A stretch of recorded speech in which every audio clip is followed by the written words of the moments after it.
Sean. What? I was gonna talk to you. What? You creepy man. Sean, it's Friday. I know it's Friday. It's Friday and I have too many toys in my house, Tim. Why do you have too many toys in your house? They just keep showing up. I don't know what to do with them all. They just keep showing up, and here they are. They're here. I don't know what to do with them. So here we are, showing them. You should probably play with them. I should. Is that what? What? I mean, maybe. Uh-oh. What is this? There's a Destiny ad playing right now, I think. No. Really? No, mine is like. What is this? Mine is like a zombie and. Rio. What is this? Oh, it's for the. Mine's for the Alienware Alpha. 51. Yeah, mine's for the Alienware Alpha. Oh, mine's for the 51. Area 51. It looks badass. It's funny is they weren't advertising the Steam Machine version at all. It's just the. It's just the Alienware normal Alpha. Anyway, now that the ad's over, we can say welcome to Engadget Playdate Friday Edition, where we're playing not one Toys to Life game, but two. Both of them playing very heavily on your sense of nostalgia. So, you ever play with what Legos? games are those, Sean? What games? We're doing Lego Dimensions and the Disney Infinity Racing expansion. So it's two different things. Tim, did you ever play with Legos as a kid? Yeah, I used to make submarines actually. So just submarines. It's the only thing you made. Other people were like Yeah, making houses. Like I made submarines and I made firearms. Firearms. I had a big yellow bucket that I had, and I always would make submarines. They were just kind of square boxes that had a periscope on them, and I made submarines. Did you care? Did you care about color at all, or were you just straight up like? Sometimes they were mostly like I did solid colors. I didn't do like the crazy mishmash. They were always one solid color. See, I always just mixed whatever we had because I had hand-me-down. Anyway, we should probably do one more thing. So we're a bit out of it because it's Friday. I'm Associate Editor with Engadget, Sean Buckley, for Engadget Playdate, and I'm here with Associate Editor for Engadget as well, Tim. Hi, I'm Tim Seppalla. There you Timothy J. Seppalla, Associate Editor. Sorry, distracted. Manning chat on two monitors right now, actually. So That's the kind of talented guy that Tim is. I do try. I really do. And today... Oh, sorry. Go on. Milkmaid, good to see you in chat. I think you're brand new, so thank you for joining us. And Duke, you are here as well, as always. As always. And today we're doing, as we said, Disney Infinity and Legos. Legos up first. This game's actually been out for, I think, a couple weeks now. But we just got around to having time with the starter pack because we wanted to do Halo and such first. And we haven't gotten very far in the game on our own, so I'm just going to jump into a new game so we can show you guys the basics of what this is about. And what this game has taught me, Tim, is that building Legos takes a lot more patience than I remember. Really? Oh, yeah. Like building that little thing you see in the lower corner there, which isn't going to be there for the whole stream, guys. It's just, it took me forever. You really? know? Why? Like, why? What? It sounds like... look at it. All right, so... Like, they're really intricate parts. To not be terrible. They're really intricate parts. This isn't anything problem with you, but I just had the page open, and nothing happened. Like, it just said it had to click the play button on it, and that was it. I mean, I hope it's working. Is it? It should be. I had to refresh, and I'm okay. This, like I said, this is nothing on us. This is Twitch. They're still working weird issues out with the new HTML player. Oh, so now the game, see, I've already started, and it's giving me... Yeah, oh, yeah, I see everything. It's giving me some trouble. It wants me to put Batman on the base, so we're going to move over Okay. wild style here. So that base is really complicated, and I highly doubt that came out of the box set pack. Oh no, it was your normal. Actually, it was a little cool because it came out of the box with with a separate box. Okay, that doesn't make any sense. It came you open the box of the game. So it was like a Russian nesting doll. There was a box within a box within a box. Well, you take the box out of the game, you open. I can't talk. Batman, why isn't Batman registering on this thing? I don't know. Jank, man. The jank has been strong this week. I'm looking forward to today's stream, though, because I'm not hosting. And if something goes wrong, it's less stressful on my part. This is always the problem with the Toys to Life games is it's like... Maybe if I lift it up? I don't know, Sean. I haven't played a Toys to Life game, period. You're the man. You are the toy master here. I've got all sorts of problems with these. So I've lost. Yeah, no, it came like a box inside of a box. So you open the box with the game, and out pops another Lego box, like you would find in the toy aisle at your store. Okay. And that box, it looks just like a normal Lego toy you would buy that just happens to be of a giant portal. And then you open it up, and it's just a regular Lego toy. It's got instructions and everything. The only difference is it's got these like RFID tags on the bottom of the characters. Oh. Now, this is some stuff that I want to talk about though. In chat, Milkmaid says that he feels that this is a precursor of toys from the future, where you can put any toy on a machine and it will scan into your game. That would be cool, but it's not, and we'll get to that in a little bit. And Late for Tea says hello, and that this reminds him of that one movie, Indian in the Cupboard, Indian which in the Milkmaid Cupboard. agrees with. Like, I get that. So now we saw the Batman intro sequence. We didn't talk about it, but Batman got sucked into a portal, and the game now wants me to put. It's like more complicated than the Toys to Life games, and that you're doing with more set pieces at once. Now I'm playing with 2 toys at once, and I got to put Gandalf on there. Yeah. One question: is Batman voiced by Will Arnett like he was in the Lego Movie? It sounds kind of like Will Arnett. It's not Will Arnett. It might be. I'm not sure. I'm gonna find out really quick. Yeah, find out, because it sounds like it might be him. I'm having this weird glitch, probably because I'm using a bunch of extension cables, where I have to tilt up the stupid base every time I put a new character on there for it to recognize it. It is Will Arnett, according to Wikipedia, the big book of things that might be true. You know what's interesting, though, is his delivery is a little bit more BoJack Horseman than it is Batman. But you've seen the Lego Movie, right? Yeah, the Lego movie is really good. Yeah. In fact, it does some. We'll get to that, because one of the main characters of the starter pack that we have here today is one of the main characters of the Lego Movie. Chris Pratt or Wildstyle? Wildstyle. I like that you don't know the actress's name, but you know Chris Pratt. I don't know how to just. I have no excuse for that. Well, Chris Pratt he's becoming a really recognizable right now. He's kind of like Nathan Fillion. Nathan Fillion's one of the stars I do that with. I don't know who his characters are. I know who he is. And I don't like that. I hate not knowing. Here comes Batman. So here we get the cross dimension. You get this famous scene of fighting the Balrog and Gandalf falling down, and Batman saves Gandalf. It's really weird. What? Okay. I loved. You know what? I loved the movie. It was really, really, really good. I did not expect to like it, and I heard a lot of really good stuff. And I was like, okay, I'll go see it. And then I saw it, and I was super happy. It looks incredible. Like the transitions from stop motion animation to pure CGI are seamless. I was pretty sure that it was all pure CGI, and they just made it look like stop motion. I don't know, but one way or the other. But like, you're right. They intentionally make the style like that, and you'll see some of that when we get into the Lego Movie world. Like, because that style, they keep that. It's a shockingly incredible movie. You know, it's shockingly excellent. Yeah. So Prince Nightstar has a question for you, Sean. Sure. He asks, is there any point of actually building anything, or can you just put the items on the base onto the portal? See, I was waiting to answer that question because it feels like you're doing more, because it tells you to build these things. And I haven't tested it yet, but I'm 99% sure it doesn't even know there's a toy on there. It's just the base. And so when it comes here, it's time to put Wildstyle on, right? Okay, let me find. How many times you've switched characters 4 times since we've gone live? I've added characters. All right, so here's Wildstyle, right? And normally you just put her on. So if you take off her thing though and put her in the middle, nothing happens. You know, she's just a toy. She doesn't do anything. So let's take her off, and we'll have her stand over here next to Gandalf where she's not supposed to be. And I'm going to take her base that says. Hold on, you said where she's not supposed to be. There are a strict set of rules you have. Well, there's certain areas. And now, there's certain areas that activate on the base and certain ones that don't. Like, basically, I just put her on the plastic. This sounds way more complicated than it is. But see, especially compared to Disney Infinity and Skylanders. But as you can see, I put her base piece down, and it assumes she's there, even though she's not actually there. Because it's the RFID tag, not the actual toy. So there's sort of like an honor system. Like, I could put Batman on Wildstyle's tag and confuse myself, you know? Or there's vehicles you can build later, we'll see. And you're supposed to rebuild the vehicle into the vehicle's alternate form whenever you change the vehicle, but you could just tell the game you did, I'm pretty sure.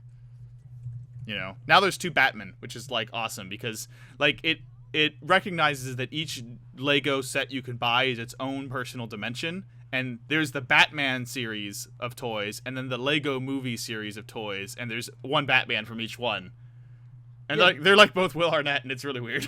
Legitimately, this looks like I am watching somebody stream the Lego Movie now. Yeah, this looks really good. I mean, if you look really closely, it doesn't look quite as good as the Lego Movie, but it looks really close, and you'll notice the Lego Movie characters occasionally get a little bit more jerky than the other characters, because that's part of the Lego Movie style, that pseudo stop motion animation now thing. I want to watch that movie again. It's a good film, to be honest. It is. Like, for what you expect to be like a marketing just a giant commercial. It not only is it a good film, it's entertaining to watch, but it touches on a bunch of themes that like really hit you in the heart if you like played with Lego toys, like themes about like what it felt like to play with those toys. I don't know. It's a movie. It's made with so much care. It's amazing. Yeah. All right. So Milkmaid is bringing up some. I'm not quite sure what he or she is talking about, but they're saying, "Oh wow, they're showing different styles. The Lego Movie style Batman doesn't bend, and the gray Batman bends." I'm not sure what that means. Oh yeah, like the Lego Movie was better. Like so, in the one thing you'll also notice about Lego Movie World in general. This goes for the Lego Movie game, the Lego Movie, and this area of the game. Everything is made almost exclusively out of Lego bricks and blocks. Yeah. Whereas when you go to Lord of the Rings world or Batman world, a lot of stuff is just ground. And that's something unique to the Lego Movie franchise, is that everything is made of Lego, and they're... Oh, right. Yeah. Okay. Right. Everything's made of Lego. There's no dirt. There's no fake ground. None of that exists. It's all there. Yeah, and Milkmaid says the Lego Movie adheres to Lego physics. And so it adheres to Lego physics. And so, in the same way, so do the Lego Movie characters. And like he was saying, Lego Movie Batman doesn't bend. I didn't notice that, but I totally believe him because there's so much more cheating in the Lego games. Yeah. Now, this part confused the heck out of me, what we're at right now. I was on the screen for like 10 minutes last night when I first built this thing. It wants me to put all 3 characters on one specific part of the pad. What? Yeah, it's like playing chess or something. This is just bananas. This is.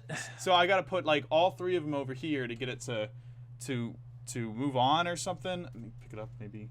God, this just seems like way too much work to play a video game. And then now it did that, right? Hold on a second. I got to stand up to do this. Now it did that. I pick it up, right? And it's saying, okay, now move them over here, right? This is busy work for playing a video game. I know. It might also contain a lot of busy work. Right, and now it's like, oh no, you didn't get it right. Put some back over there. So like, it's some of them need to be on one side, and some of them need to be on the other side. This is ludicrous. But I don't know which ones it is. So I just last night I moved around until I got it right. That is dumb. Wait, purple. So is purple saying wild style needs to be over here? And what's the red? Is okay white. So is Gandalf supposed to be on this side? I do like that these like the light up portals are basically the sidewalk pieces from the Smooth Criminal video by Alien Ant Farm, which was the cover of the Michael Jackson song, which also had light up sidewalks as far as I can remember. Wait, I got it. I don't know how I did it, but I found the right combination, and now they're coming out. This is. All right, I haven't sighed at you yet. We're working on the sigh counter, everybody. We are working on this. It's going to be a thing that happens. I am sighing in frustration for you about this game. This sounds absurd. Also, isn't this how much is the base kit? How much is the base kit for this game, Sean? I think it's $99 when I looked at Amazon. That is insane. And you get what you see here. You get the kit and the electronic base, which is actually separate from the kit. And the toys that you see, which is 3 figures and a little Batmobile, which we haven't seen yet. Milkmaid says that the funny thing is a 4-year-old would get this instantly. Maybe a 4-year-old would. They'd understand they needed to move things to one thing. At first, I was like, "Why? Okay, I have the characters in the base. Why isn't it working?" It was not obvious to me at all that I had to have some combination. This is bananas. Oh, this is different too. Now I'm just Batman. Before when I played last night, I was all 3. Anyway, so the portal exploded, and we need to go through and do the training exercise, this tutorial, so we can... Have you played a lot of the other Lego games? Or any of them at all? I played the first Lego Star Wars games that kind of kicked off everything, and that was really good. Yeah, and I've played... The only one I've played is Lego Jurassic Park. It's an open world, which I'm not sure how to navigate it. And... like some of the things, because I'm not used to the language of the games and what I'm supposed to do, even because I had a hard time playing through on the stream solo earlier this summer because I didn't have any audio and things like that. But I just, because I did not understand the language of the games and what I was supposed to do, our Twitch chat helped me out a ton when we were playing. Yeah, there is a definite type to Lego games, and this fits that profile. It still feels, but I mean, it's been like 11 years or something. Since they started, so they don't feel as fresh to me as Lego Star Wars did way back when. That was like an amazing experience, oh man, it simplified the games. They're more complicated now. But like when I tried to go back to Lego games and play Lego Batman, which came with my Xbox 360 way back, I didn't have as good of a time. Wait, that was a bundle? Yeah, that was part of my bundle. I got Lego Batman Did and did you buy it at GameStop or something? that was a present. I don't know. I got Lego Batman and like Pure. Pure was really good. That was the ATV game, right? Yeah, I got those two together, which was a weird. That game was really good. Which was a weird combination, and like. That must have been a GameStop bundle where it's like, oh, buy this, and then you get two. You can have your pick from two. No, it wasn't a pick. It was in the box, and the two games share one like CD case. Disc? Yeah. So no, not one disc, like one CD case, and it's like a double sided. You flip it over, it's Batman. And you do the other one. It's, that is so weird. Yeah, I don't know what bundle it was. It was Sega did that, or Microsoft did that with a Sega thing with Sega GT and Jet Set Radio Future on the original Xbox. Oh man, that would have been a better combo. I have that disc. I think it might be actually pretty rare right now. Because like I just couldn't get into. There's got to be some other mode I switched to, because yesterday it was more like a traditional Lego game where all three characters are on screen. This one I have to manually switch them out all of a sudden, which I didn't have to do that before. Yeah. I'm going to jump into chat really quick and read some stuff. So, let's see here. Milkmaid said that this wasn't a diss at us, but just modern kids just get stuff, and Prince Nightstar is just going off. Says that this is just cheap gimmicks. To be honest, it's so ridiculous, and that most of the price sadly probably comes from the pieces themselves. Yeah, he's right. Like, well, I mean, so I'm a little interested in, because I mean these are real Lego pieces, right? So right. They in a way they have more value than traditional Toys to Life games, because you can play with them. You can actually play with them, which is something I don't really feel like I can do with any of the other Toys to Life games. In fact, if you could find the article, Andrew did a great piece for us. I'll do that. Yeah, about how at E3 he thought that the best Toys to Life game, the best toys in a Toys for Life game are Lego, but Disney Infinity. The gameplay is bested by everyone else. It's bested by everyone else. He said Disney Infinity was, out of the two he tried at E3, was the better one, because the gameplay we're using here is, it's 10 years old. There's nothing new or interesting about it. But there's new worlds and there's voice acting now, thanks to Lego Lord of the Rings, which kicked that off beautifully. Right. Yeah, because before it wasn't anything like that. Now, see here, this ties into the movie lore. I can't build things. Like, back in the first Star Wars, anyone could build anything. They just use the Force or whatever.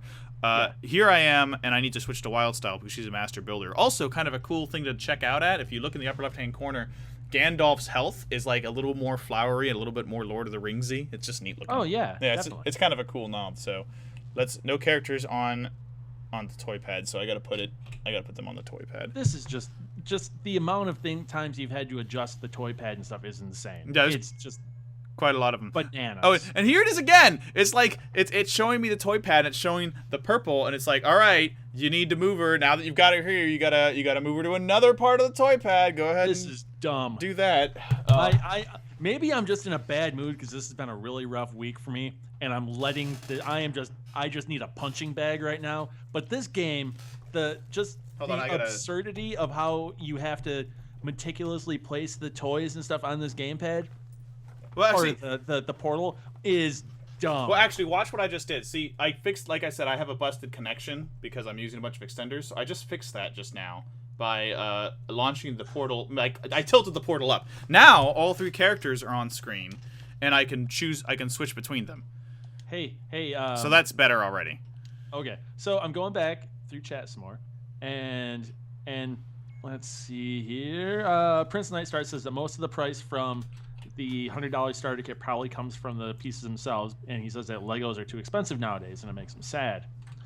Milkmaid says that he'd get one big Lego set every year from his grandma and loved it. And Prince Nightstar said, yeah, he got the same bundle that you did with Lego Batman and Pure, but Lego Batman did not work. Yeah, it didn't play very well for me. So anyway, now that I finally got those... Prince Nightstar has the Sega GT combo disc like that. All right, you're holding up the draft. Now that I got the full pile made, I had to select each area to select all three piles using the base, which is more interactive than other games, but definitely tedious. It's giving me the instructions to rebuild the portal, right? What? Why do you need to rebuild it? Well, in the game, the portal blows up right away, right? And so this is the part of the game where you get the instructions where you can build the portal yourself at home. Now, the portal actually comes with these instructions, so before I played the game, I built the whole thing first. But if you didn't have if you lost them, or you got the parts used but not the instruction book somehow, you could use this to build it, and it's the exact same. It's really easy to use. It's exactly the same as the one that's in the physical book. But not all the toys have this. Like the Batmobile, which we would have next. There is no physical book, at least not that came with my copy. So you use the digital book, and so I was sitting there and I built the Batmobile using this stuff. Good. This is. Look how complicated the portal is, though. This is dumb. It is. Oh my God, is this dumb? It is not an easy project. Like this is something that this is like use your parents' assembly or be a very patient child. Do you know what I love doing? Firing up the web browser on my consoles and reading text on my giant TV. Well, this doesn't have any text. You know what I mean, though. Like this is stupid. This is actually okay. I mean, it seems silly. It seems silly. But when I did it last night, it worked okay. If you've already accepted that you have a Lego game and you're going to be building actual physical Legos, having the digital backup of the manual isn't necessarily a bad thing. There are 53 pages to this, at least. 56. It ends at that 56. I almost broke our PG-13 rating here. It is. Right now. It is a complicated build. It is not a simple-looking portal. You know, it looks pretty cool, to be honest, but it is not easy. And so now this thing pops up, and it's like, oh, well, you need to use this treadmill to power it, but you need Batman for that, because Batman's the one that knows how to make the Batmobile. And now it gives me the Batmobile booklet, which you're going to see in a second. Oh my! And this is the only place I can find that this exists. This comes with a starter pack, and so I'm assuming that all the expansion packs look like this. Like if you buy the Back to the Future set, you have to use the game to build it.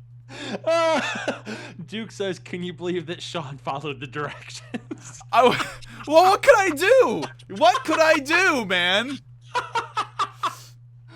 I actually did all this. I put it together. See, here's the Batmobile. You know? Wow. And it's a little Batmobile, and if you take it off the base, you can totally drive it around. It's a toy. Ikari7789 says, "I'd rather have a PDF." Nightshade asks a very good question now. Asks, and if you lose a part of the portal, does it still work? Can you imagine how much of a pain that would be if it didn't? Yeah, the entire portal piece, like basically all the plastic Legos are normal Legos. They don't do anything special. I could take, if you just had the little RFID tags that they're standing on and the base part itself and took the rest of the Legos away, everything would still work. It's like you have to use your imagination for it to be interactive. So place the model on the central toy pad to save it to the design of the portal, which I've done, but it is not saving anyway. There it is. It's writing to the toy tag now. Okay. And so this is how it remembers what configuration format you use. Okay. Nightshade says this is where you buy some blank NFC or RFID tags and program them for whatever the way you want. Yeah, there are hacks out there for that kind of thing. It's not, we do not endorse it, but so now I have the Batmobile, and it's actually pretty cool to like have a little Batmobile, and here we go. Power up the portal. Milkmaid does say, he says that Lego Mindstorms would be next level with this. Oh yeah, probably. Like you could do a lot with it. And Smith says this almost ruins the fun of Lego, and that should never happen. Almost ruins the fun of Lego. I mean, I don't know. It's the same as using the thing. It doesn't feel that different than playing with Lego to me in general. But that doesn't mean I think it's a good game. It feels really interrupted. So you have the controller in hand, and then how often are they saying, "All right, yeah, you need to put the controller down and now build some crap"? More often than you think. Like, I could not do that. I would rage and I would throw things. I have really mixed opinions for it. Shaking, Sean. My what? Yeah, I was adjusting it. Okay. I have some really mixed opinions on it because on the one hand, you have like the situation. Let me actually turn the webcam off. We don't need it right now. On the one hand, you have games like Disney Infinity where you need to change characters so infrequently that it's pretty far away from me. I usually have to get up to do it or something. It's I used to have a dedicated spot for it in my living room. I just don't change characters a lot. So it's interesting that they integrate that into the gameplay. Yeah. You know, that like you actually have to do something. In fact, we'll come up on a boss fight in a little bit where you have to do things in order to beat, the game. And that's interesting to me, but it's also kind of like it feels tedious. Yeah. So you have this mix between this is tedious and this is cool. Yeah. Late for T27 says, at least the instruction manuals have pictures. Imagine if it was just all text. Oh, yeah, that would be, like, if they had... But, I mean, Lego is actually really good with instructions. They're historically great at making easy-to-use instructions. They have, because you buy those old... I remember, like, the big thing was the pirate ships and then the Robin Hood sets when I was growing up. Yeah. And those were really huge, like, 1,000-piece sets. My cousin... I never got super into Lego, but my cousin, he would get a huge Lego set every year. and one of the years he got the space train, and we spent all night putting it together, and it was badass. I loved building them as a kid. Now I don't enjoy it the way I used to, but I used to feel like I was creating something. It felt creative and interesting to me. I loved building things. It was like it was a version of an erector set that didn't require tools. Right, and I remember I liked Final Fantasy, and there were no Final Fantasy toys, so I would build like airships and stuff out of Legos. Milkmaid says, or Prince Nightstar says that this game looks fun but overcomplicated, and Milkmaid says that it should be as easy as Amiibos. You just tap. Well, I mean, you do just tap. But I mean, you also it's a weird mix of what's good and bad about a lot of these Toys to Life games. It's a really weird mix. If you like Lego games, you'll probably like this. Yeah. Prince Nightstar says, I wonder what happened if you use other NFC action figures on this. I don't have any near me, but historically they just don't work. Okay. Like if you try and use a Skylander figure with Disney Infinity, it doesn't work, and vice versa. Right. So I can't imagine this is any different. Ikari says that if he was younger, building often would be awesome. Right, like, because then it was like, okay, kids, now stop playing your video game and play with your real toy. And I imagine parents would like that too. It gets them to stop playing just a game of toys, which always seems sort of silly, and actually, play a game. So here we have mixing classic fun with modern fun. Also, this is kind of like what we were talking about earlier. You notice that these are real plants and real rocks. There's not that much Lego environment. Yeah, that's strange. Yeah, that's common with Lego games, but it wasn't until I saw the Lego movie that I realized how wrong that was. Yeah, because even like Lego Jurassic Park has a lot of Legos in it, but it's still like the ground is still ground. Yeah, but I mean the ground's also flat enough. I mean, look at this, that it kind of like it blends in well enough, So right now we're in an area like we're in the poppy field from Wizard of Oz, which if you remember that film or the books, puts people to sleep. They all got high on heroin. And the only way, literally heroin. The only way to get away from heroin in this game is to drive past it. The cars are heroin proof. So what you're telling me is that Wild Style has some track marks in her arms. Oh yeah. So what's interesting about this though is there some sort of like Sony Pictures owns this version of the Wizard of Oz, like with these songs. So there's some Sony tie-in here. So they've been done very good about multi-universe tie-ins. This is great because Batman's all like mad. It's like, it's the Scarecrow. I knew it. This is all an hallucination. it's great. It's this fantastic. So there's really good writing in it too. Like they're funny games, Lego games. Prince Nightstar commenting on us talking about the heroin, and there goes the PG-13. Well, we're just talking about plants. I have some plants we can talk about. Anyways, going back. Okay, so in chat, Prince Nightstar says he loves the older sets way more than the newer ones, and Milkmaid agrees with you about building the Final Fantasy airships. That was the fun of the Legos. Right. And you can make any toy you wanted. Yeah, Duke says the last set he had was the castle set. I spent hours. I never got it right. And now it's official, so maybe it's not as fun. I always tried to build a Millennium Falcon and never got one I was satisfied with. Yeah. It was always too fragile or didn't look right. They have Star Wars sets, period? Not when I was a kid. Oh, okay. Like, that came out when I was in college or something, and it was like, oh, that's super awesome. Oh, Millennium Falcon's $200. Never mind, I don't care anymore. Yeah. Oh, yeah, definitely. Let's see. Somebody in chat earlier, I forget who it was saying, it said that Lego sets, like the big Lego sets, were like $25 or $30. Yeah, they're really expensive now. Like and the little set I have the Ghostbusters one.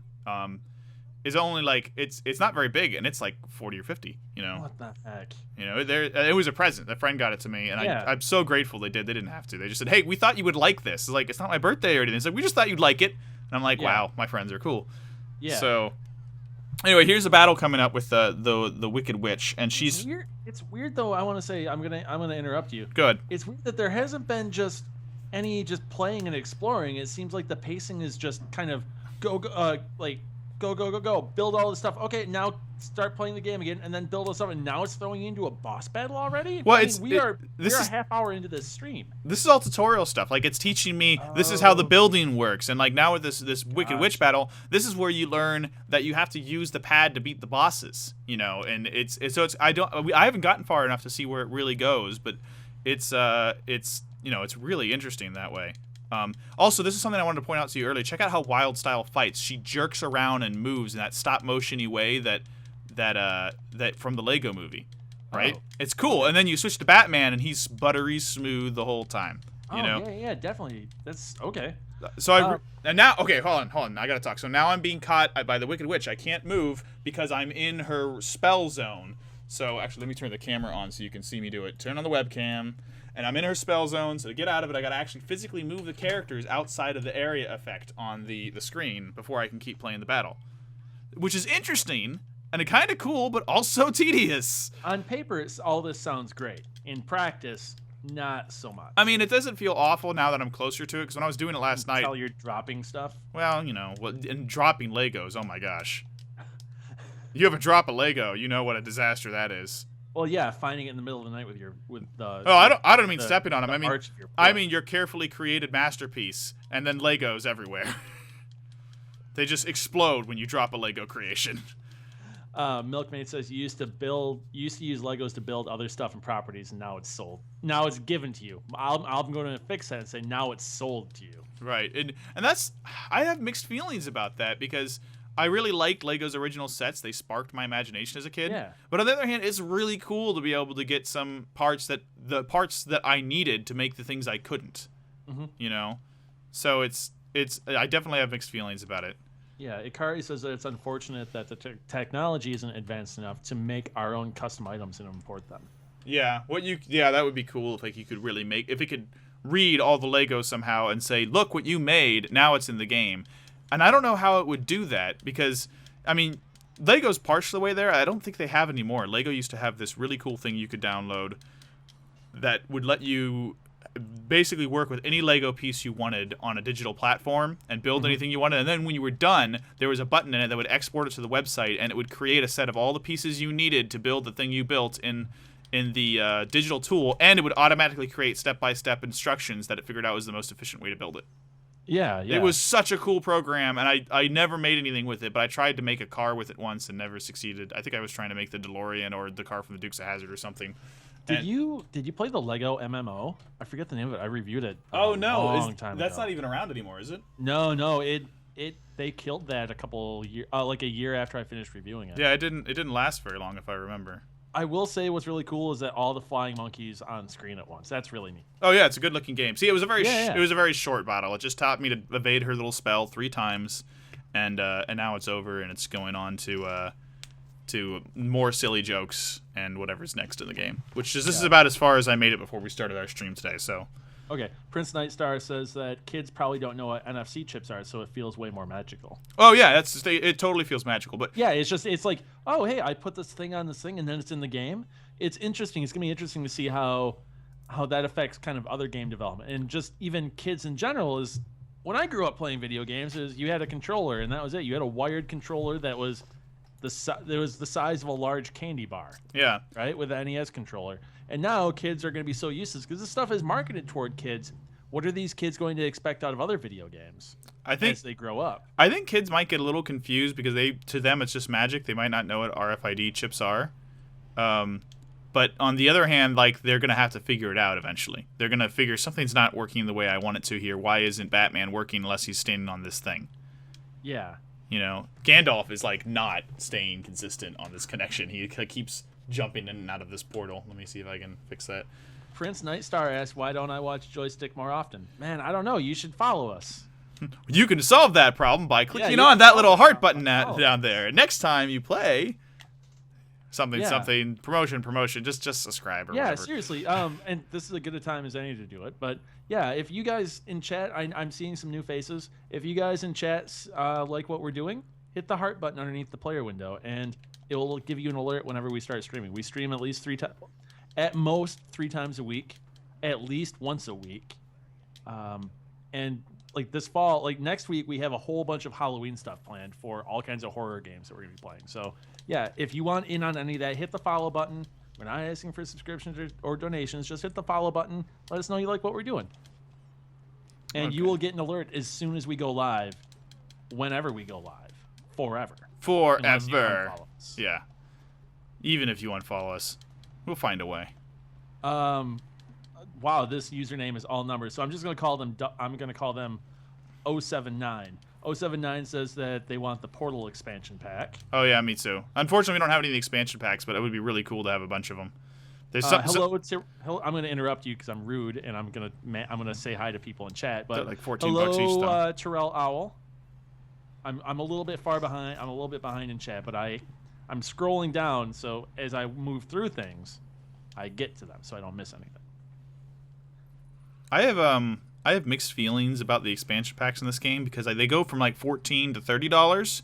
But on the other hand, which seems like a lot, but on the other hand, you think one character in another in the other Toys Life games are $14 to start, so maybe that's not so bad. Yeah, and it's more than just characters. And it's like levels and stuff. Like I think the Back to the Future one's $30. Some of them are $14, and you get 2 characters. So that might actually be a better deal if you prefer this game. Like I'm gonna reach back into my childhood, and it used to be whenever I would go grocery shopping with my parents, we would go to this place in the Mid-East. I'm not going to call it the Midwest because we're east of the Mississippi, and calling it the Midwest is a misnomer. But in Michigan, and like Michigan, Illinois, and Ohio, there's a store chain called Meijer, and it's open 24 hours. It's basically a localized version of Walmart before Walmart was a huge thing. That's hard to imagine. I mean, I trust you, but that's hard to imagine. Yeah, so whenever we would go grocery shopping, we would go either down the magazine aisle or the toy aisle, and I'd get a new toy every week.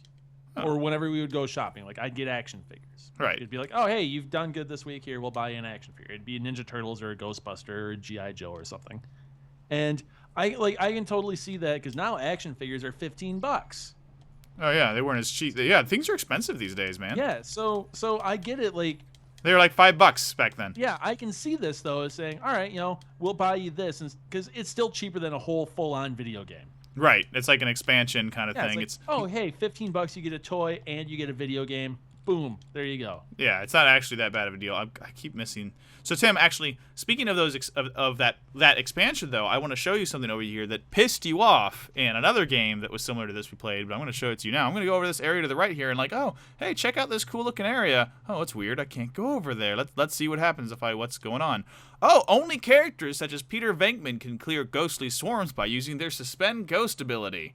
Do you want more info? Let's click that info button. Does it open the console's web browser and take you to the buying page on their website? Nope, but if you click the more info button, it does show you a nice trailer for the Ghostbusters expansion. Which does look pretty fun, but it is like Skylanders, it has this thing where there are certain areas where there is a barrier, and the barrier is very specific to specific characters and character types.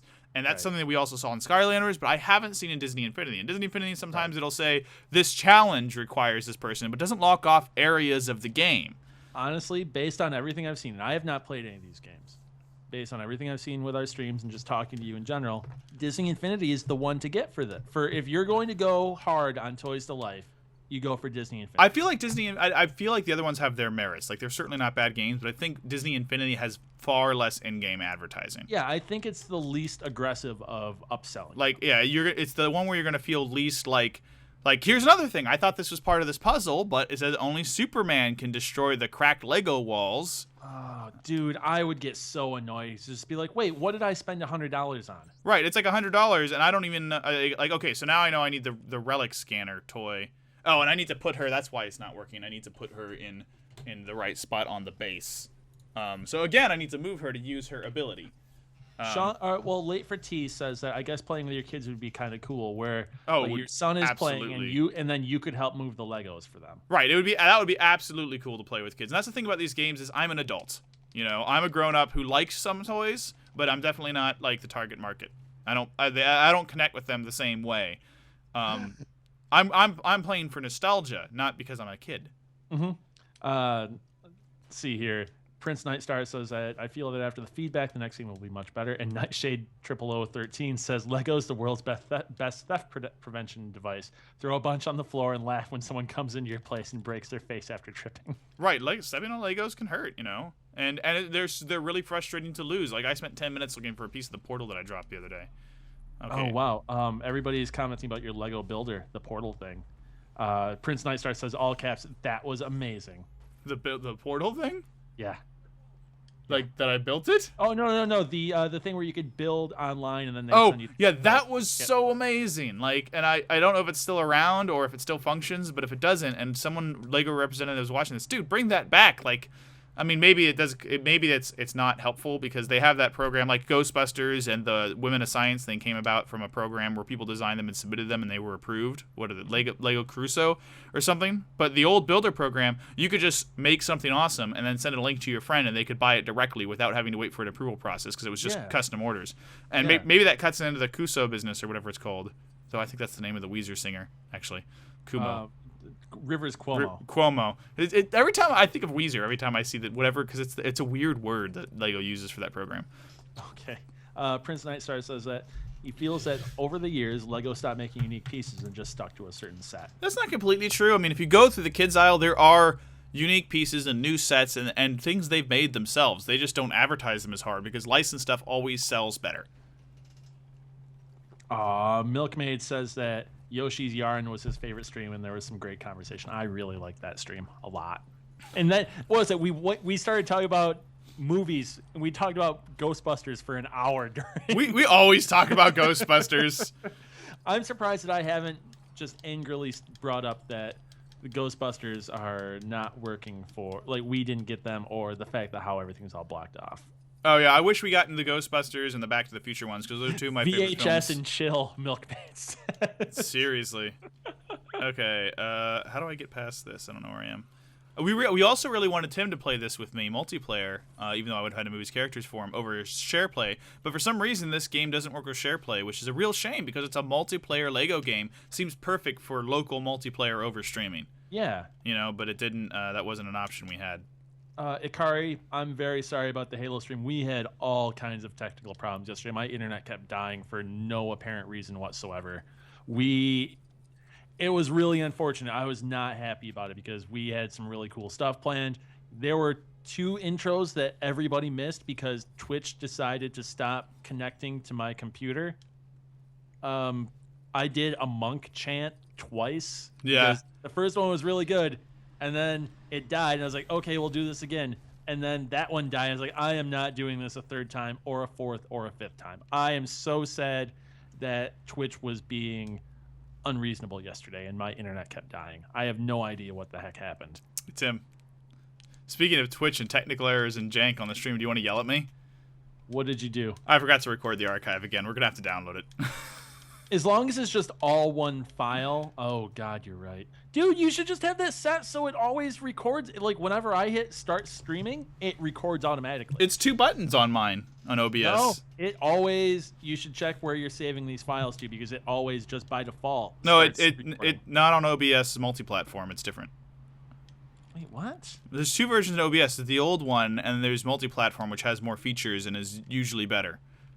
I don't know what version I'm using then. You're probably using the original. Also, you're running the Mac version, aren't you? No, you're not. No, because Mac on OBS does not work, period. When I was at TwitchCon, I was at the broadcasting on a budget panel, and somebody asked a question. It's like, hey, all I have is a Mac. How do I stream from that? And the answer from the streamers that were hosting the panel, use Boot Camp. My MacBook Air has a 128 gig solid state drive. That is not enough to run Windows on my computer. Wait, how do you get through this area? I can't figure out how to build. Probably by buying more toys, Sean. Oh, here we go. Here we go. I think I got to get in there. Holy crap! Ikari knows about Meyer. Meyer? Yeah. Like the store I that's all over in. Oh, that store you were talking. I already yeah. forgot about it. Yeah. Well, I mean, if you lived in the area at the time, is it still there? Yeah, there are many of them. They've expanded. I think they're about to go into Kentucky now if they aren't already there. Oh, good for them. Michigan, Illinois, Ohio, Indiana, and I think like I said, I think they're moving into Kentucky next. Oh my God, Yodel's here, finally. Yeah, Yodel, gee. Gosh, way to be late. I'm not sure what to do. Like, there's these hats here. Does that mean it's a Gandalf puzzle? I don't know. No, it's a wild style. No. It's a wild style puzzle. You're wearing Sean, my hat. Are you wearing a hat? No. I am. It's Michigan, or I'm in Michigan, and it's late October, and it's not exactly warm out right now. No, it's late October in California. That's like the nicest time of the year. Yeah, isn't that like in Northern California? Isn't late October when you guys actually have summer? Yes, well, I mean, it's when it's where it's still basically like summer, except for it's not too hot to care anymore. Sean asks, or Yodel asked, are you going to know what to bother your parents about, or how are you going to know what to bother your parents about if you don't see the commercials? Yeah, I guess that's true because kids probably don't watch the same kind of TV as they used to. Yeah. See, I had to move her again. I don't know why I had to move her again to do something. I switched to her already, but I couldn't use her stupid power until I moved her. It's so tedious. I get that they're trying to make it interactive. I like the idea they're trying to make us use the toys more because I always feel like I'm not using them enough in other games, but it just feels so tedious to have to do that. Yeah. Like, I already have the character on screen and selected. Why do I have to move her to another part of the pad? Prince Nightstar says, God, I'm being so negative today. Did you were here when you heard me just calling this complete and utter bullcrap, right? Because I am not into this. Tim is not okay with Toys to Life game. He barely. No, I'm not okay with this because it's tedious and bad. I mean, I'm not saying it's necessarily a bad game either, but like, why was Wild Style dancing or something? Oh wait, she's fighting. Okay. Milkmaid, we had almost 300 people watching for the Halo stream. What was weird is when we streamed Battlefront, we had almost 1,000. Oh yeah, hours. It was insane. But that was almost like cheating because that was people were there for a giveaway. Yeah, and instead, see, we streamed Halo yesterday because when everybody got their Halo codes, I hadn't downloaded it yet, or I think I did start downloading it, but we had already planned to do the Steam Machine thing, and we had something totally unique. Everybody else was streaming Halo, but we had the Steam Machines, the controller, and everything, and that was an awesome stream. Oh, that was so much fun. That was really, really, really good. Yeah, and there were a lot of questions people had about that because I mean, here only Superman can destroy this gold Lego object. Forget you, Superman. Milkmaid says that I'm logical. Logical? That's the best compliment anybody's given me all day. Thank you. I'll take that. I like that the fire that in this game, you'll see in a second, is made up of like Lego pieces that exist. Like something caught on fire and burned, and like not like, and at the same time on screen there was also a totally graphical fire that isn't made of Legos. What? Yeah, like look at the. Looks like it's made of paper. Look at the screen. There's like the. I'm looking at it. I'm staring at the screen. Can you see both torches? Yes. It's weird, right? Like there's this it fire and that fire. It's very odd. It's very odd, and I feel like I need an adult to hug and tell me that everything's going to be okay. Well, this madness happens, and you knock over the torches, and they don't start fire to anything when you knock over a pit of flames. I need an adult, Sean. I can't help you. Yeah, because neither one of us are adults. But I kind of like that. But I also think it's very, very silly. Yeah, it's just weird. Like, there's some weird discordance going on here. Well, that's just kind of like part of the. Why can't I get in there? This is just a weird team up too. Like the default characters aren't what I would expect. Gandalf, Batman, and Wildstyle for the starting characters. I'm not really complaining. It's just I'm not that big. It's a weird combination. Well, Wildstyle and Batman make sense together because that's her boyfriend. Well, coming in is just weird. Well, it's not her Batman though, which is funny. What? Remember, like you saw in the beginning, there were two Batmans. I did. Nightshade 0013 says they still made a ton of pieces, but the prices went up because they decided to license too much stuff. Had to increase the price of every brick to pay for it. Kind of like how a cable company charges a ton, so ESPN and channels that are mostly watched can be put in place. Look at DirecTV. Price per channel. It's amazing what the difference is for ESPN versus Discovery Channel. Late for T says there's a Meijer in Riverside, Illinois. Oh, Yodel says, hey, I have to feed my Ingress addiction by walking around and staring at your phone. Sean, did you play Ingress at all? No. The thing that was like, was it the alternate reality game? Of course, I got to put her in another spot. That's why it's not working. She's not in the right spot. Ah! Ingress is made by Niantic Labs, and they also do the app called Field Trip. Yeah. If you install it on your phone, it runs constantly in the background, and it'll give you alerts like when you're walking around or just traveling around. It'll give you alerts and give you notifications and information about stuff that you're just seeing when you're walking around anywhere. It's kind of cool, but it's a little annoying. Especially if you're just driving around your city. That sounds like what I hate about Foursquare. Yeah, there's that. Well, what's it? Yeah, I can see that. I don't have any. Like, I got my iPhone and I don't have any of that crap installed. Let's see here. Milkmaid says that whenever you say Wild Style, I keep thinking of the 80s breakdance movie. Okay, come on. Okay, now I can switch to Batman. Gosh, I don't know, it just seems needlessly complicated. Yeah, dude, that's what I've been screaming. Quite literally sometimes.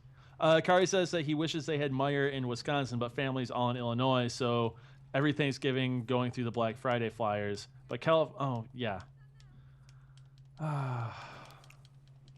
Oh, and Duke says that he will be wearing shorts until forever. Not everybody gets to live in Hawaii, Duke, so you can just, you can keep that to yourself. I feel your pain, Duke. Yodel says that California has had summer for the last 8 months. Oh, man. We need some water.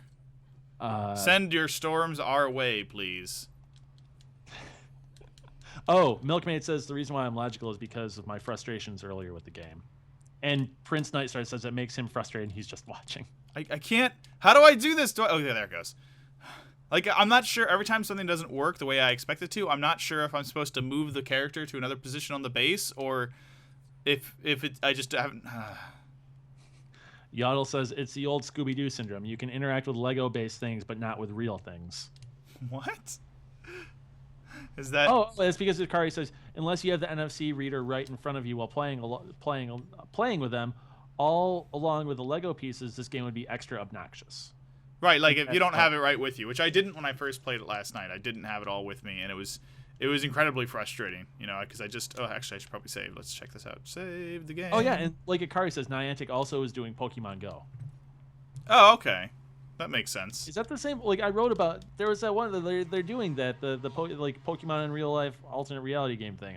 That doesn't come out until next year. Yeah, but it wasn't clear what that was. Like, did everyone in Times Square catch Mewtwo, or just one guy and they were all really happy for him? That was a really well produced video for something that's not going to be anywhere near that cool. It was an excellent video. It was really cool to watch, but I had no idea what was going on in it. They sure made it look exciting though. Yeah. Oh yeah. Milkmaid says something sounds like Navi from Ocarina of Time. Hey, listen. Yeah, it kind of feels like that.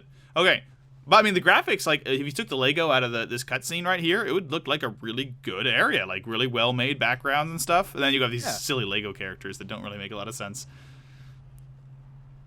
Oh, hey, guess what? I finally caught all the way up with chat. Oh, okay, that's awesome. Ikari says that this game is so kid oriented. I feel like they did very little, if anything, to make this friendly toward adults. All the Lego games are kind of like that. They're a little silly. They're like clean fun. You're gonna have to put yourself in that mindset. Like even the early Lego Star Wars games that were really good, which I would probably play HD remasters of Lego, just so you know. Well, like I was super excited for Lego Jurassic Park, and just some of it just feels really complicated and really obtuse for I don't know what reasons. Like it doesn't feel very straightforward at all. I wasn't expecting an open world. I kind of just wanted like a linear experience, but that's not it. I'm kind of over open worlds, period, myself. I mean, had them. It was once Grand Theft Auto 3 came out in 2001. Everybody's like, "Oh my God, we need to do open worlds!" And like everything became open worlds. And we've pared back from that, but there's still the point where we're getting a ton of open world games that we don't need to have open world. I mean, I'm interested in open world Zelda, but aside from that, like I'm more interested in a game. But Zelda's all like the top-down 3D Zeldas. Okay, yeah, I agree with that. World. I've made this argument That's been since 1998. I've made this argument before, and no one agrees with me because it's not a modern open world game. But the modern open world Zelda, yeah. But like, how has Zelda never been open world? Like, well, they were different areas that you had to load into. I'm like, it was still basically an open exploration game. Oh yeah, Zelda's always been a big open world. Like, yeah, even the original where you could go across the entire freaking map. Yeah, that's what the original was, the open world game. Okay, I think I need to punch her with Wild Style. Now she's not coming around. Freaking. Hold on. Let's see here. You can. Milkmaid says that you can interact with the Lego flame, but not the real flame. And Yodel says that Scooby-Doo syndrome is the thing where the crappy Hanna-Barbera animation doesn't blend with the backgrounds. Oh yeah. I mean, a lot of animation was like that in the 90s. Even Ninja Turtles was like that sometimes. Milkmaid says, totally, but that's all animation. And Yodel says, but that's especially bad with the low-budget animation Hanna-Barbera specialized in.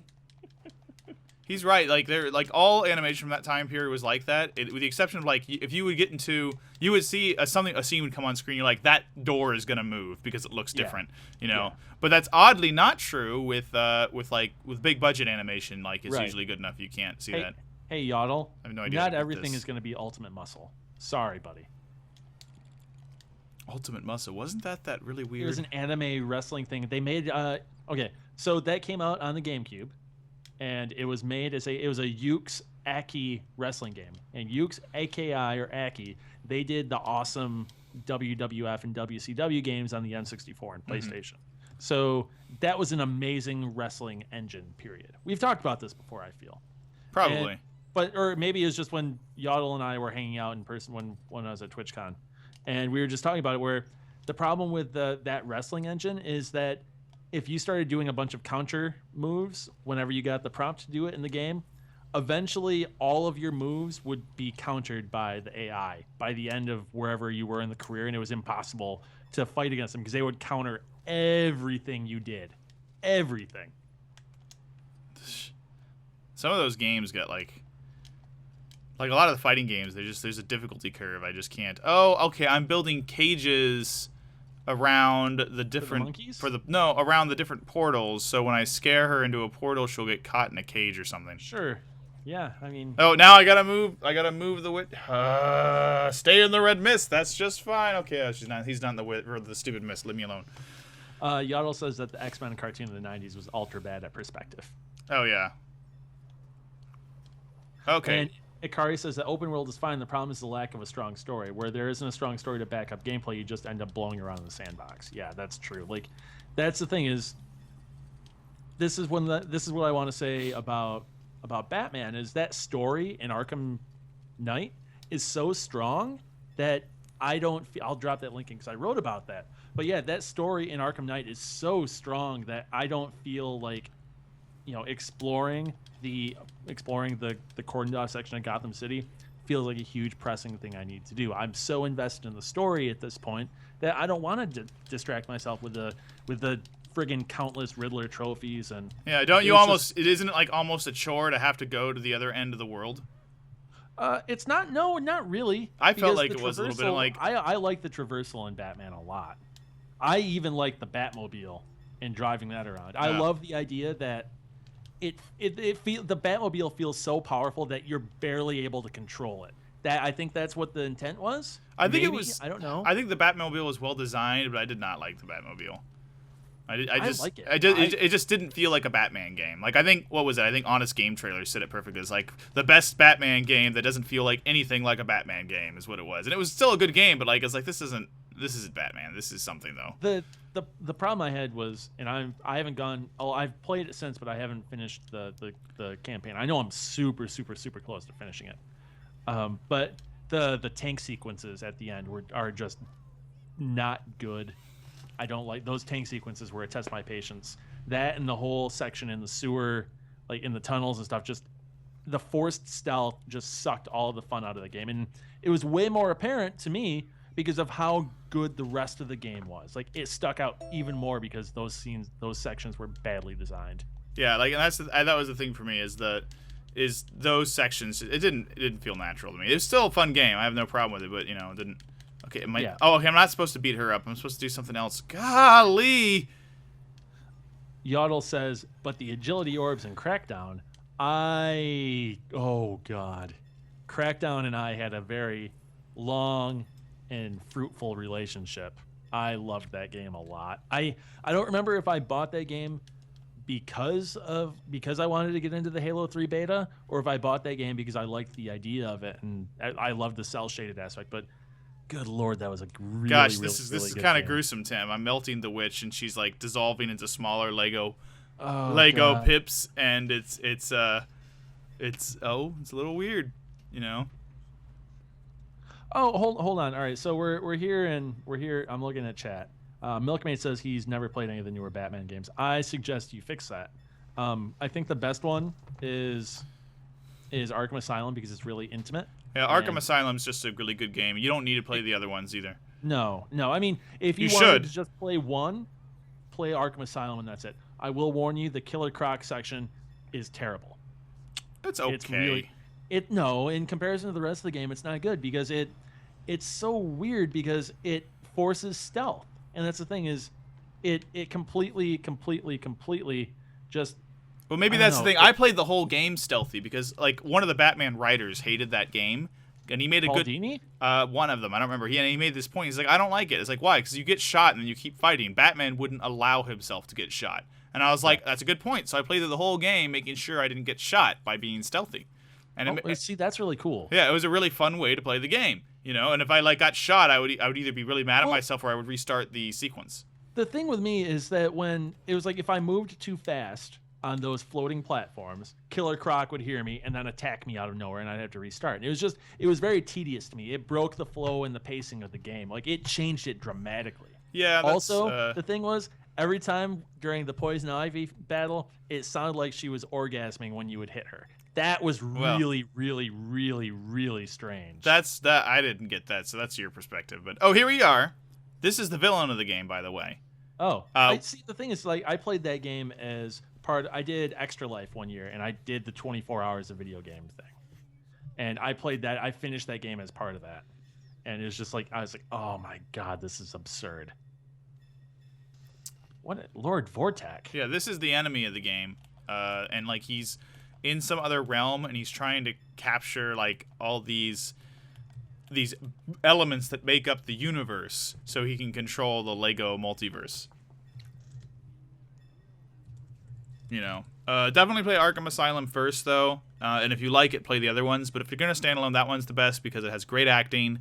You've got Mark Hamill as the Joker, and it's just a really solid, fun, self-contained game. The other ones are always all a little bit silly in their own way, you know? Like, with Arkham Asylum, if you really wanted to just power through it, you could play it in a weekend. Like, start Friday night, you'd be done by Sunday night. And it's a super satisfying game. It almost feels like Zelda. You get an item, and that item is used to conquer or is used extensively in that area, and then you can use it in other sections of the game. Mm-hmm. It's really, really good. Oh, gee.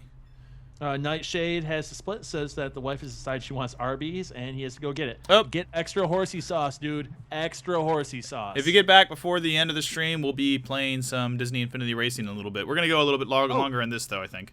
Okay, and we do have a giveaway, so I'm going to run that right now. What is this? What am I going to be giving away?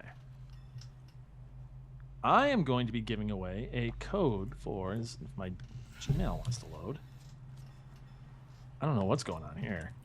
I'm giving away a code for... I'll tell you as soon as my inbox loads. I think this means you can have as many as 6 characters. I'm looking at the base. There's 6. That is a lot of characters. I think you can have as many of 6 or 7 items on at a time. That is a lot. And here's something I think you're supposed to do. Right now we're seeing a keystone, like one of these things floating around on screen. And what I think it does is here it is. It's telling me now to physically play the game. Go to the physical game. And you don't have to do this if you don't want. But on the back, it's got the 4 keystone items I'm supposed to collect. And which one is it? Wants me to get the first one. Go back here and try and pull that off without... Oh my God. Sean, what? Our wonderful copy editor just sent me a link that I'm going to put into Twitch chat because it's amazing. What is it? It's a phrasing joke that is incredible. Thanks. Is okay. Amazing. Tim? Oh my God.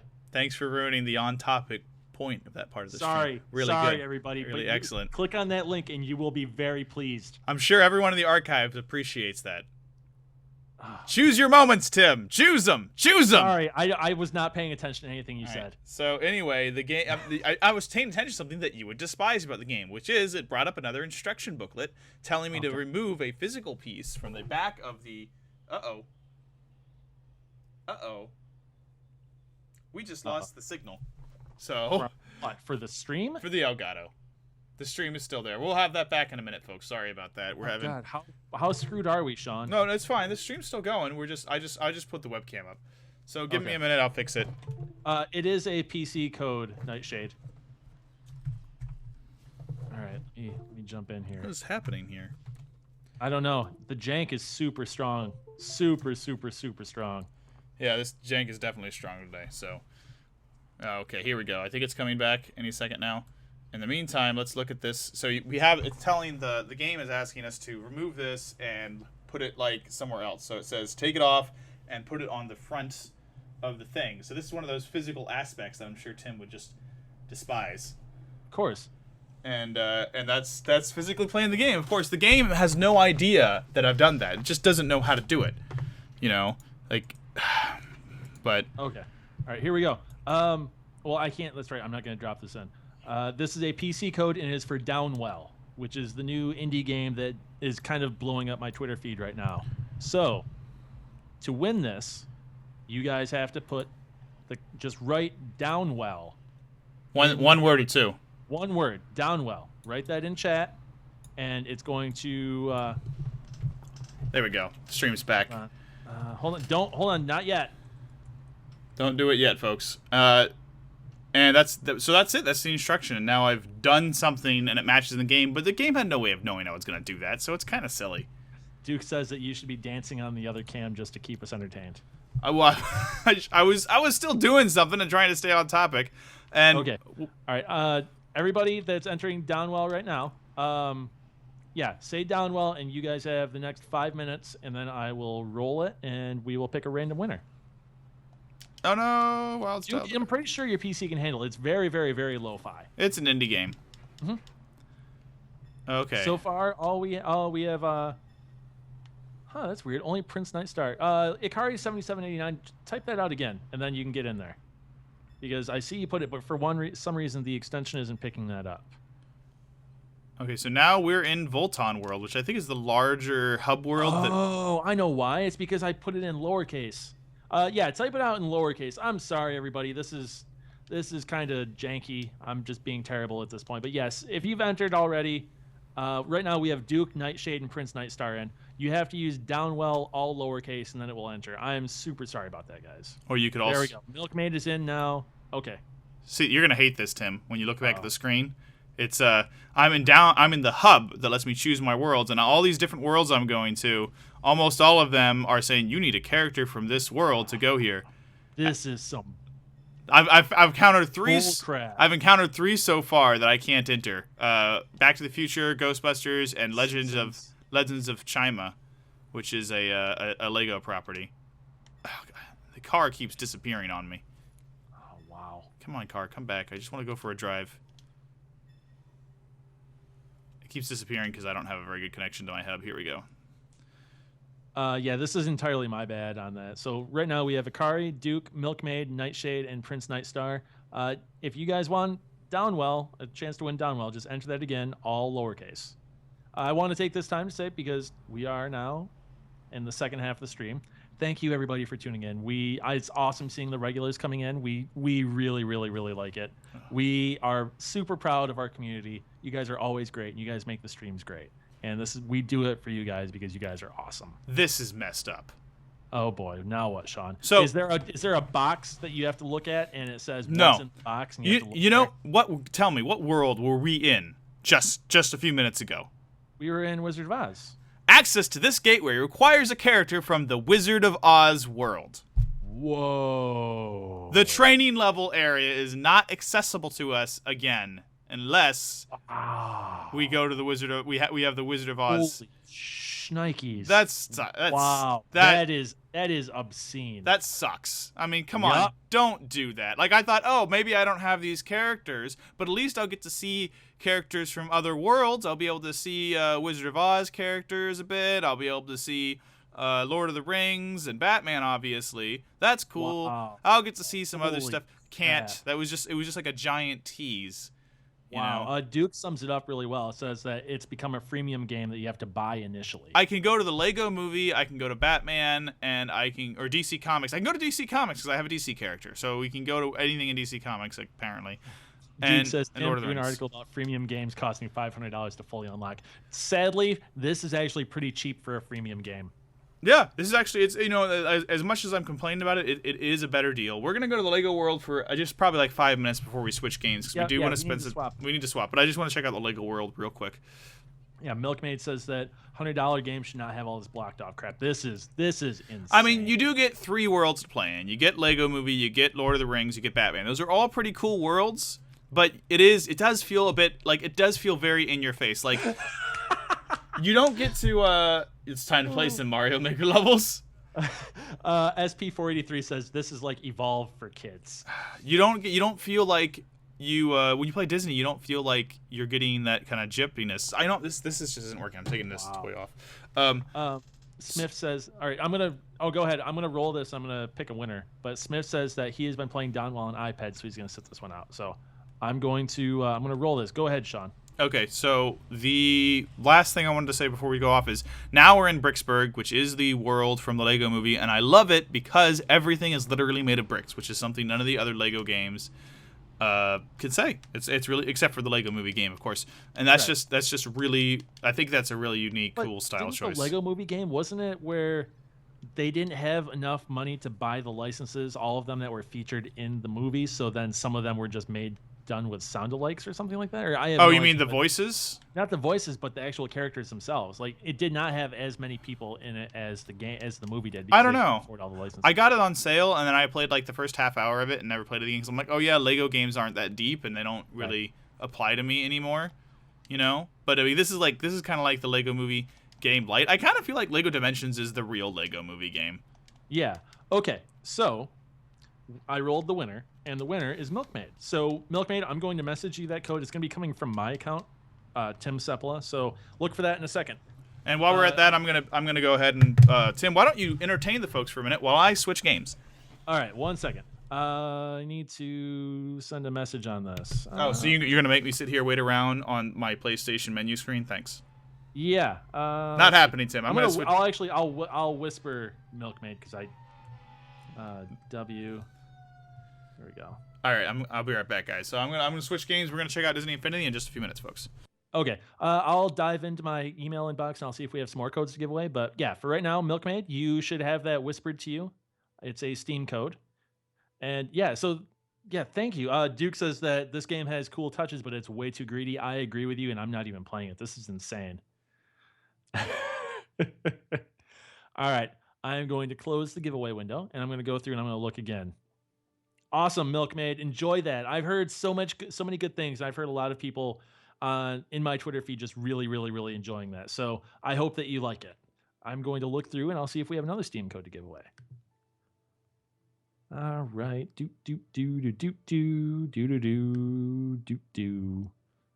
Where is this? Well, I don't have a code for that, but that sounds kind of cool. But I don't have a code, so I can't give that away.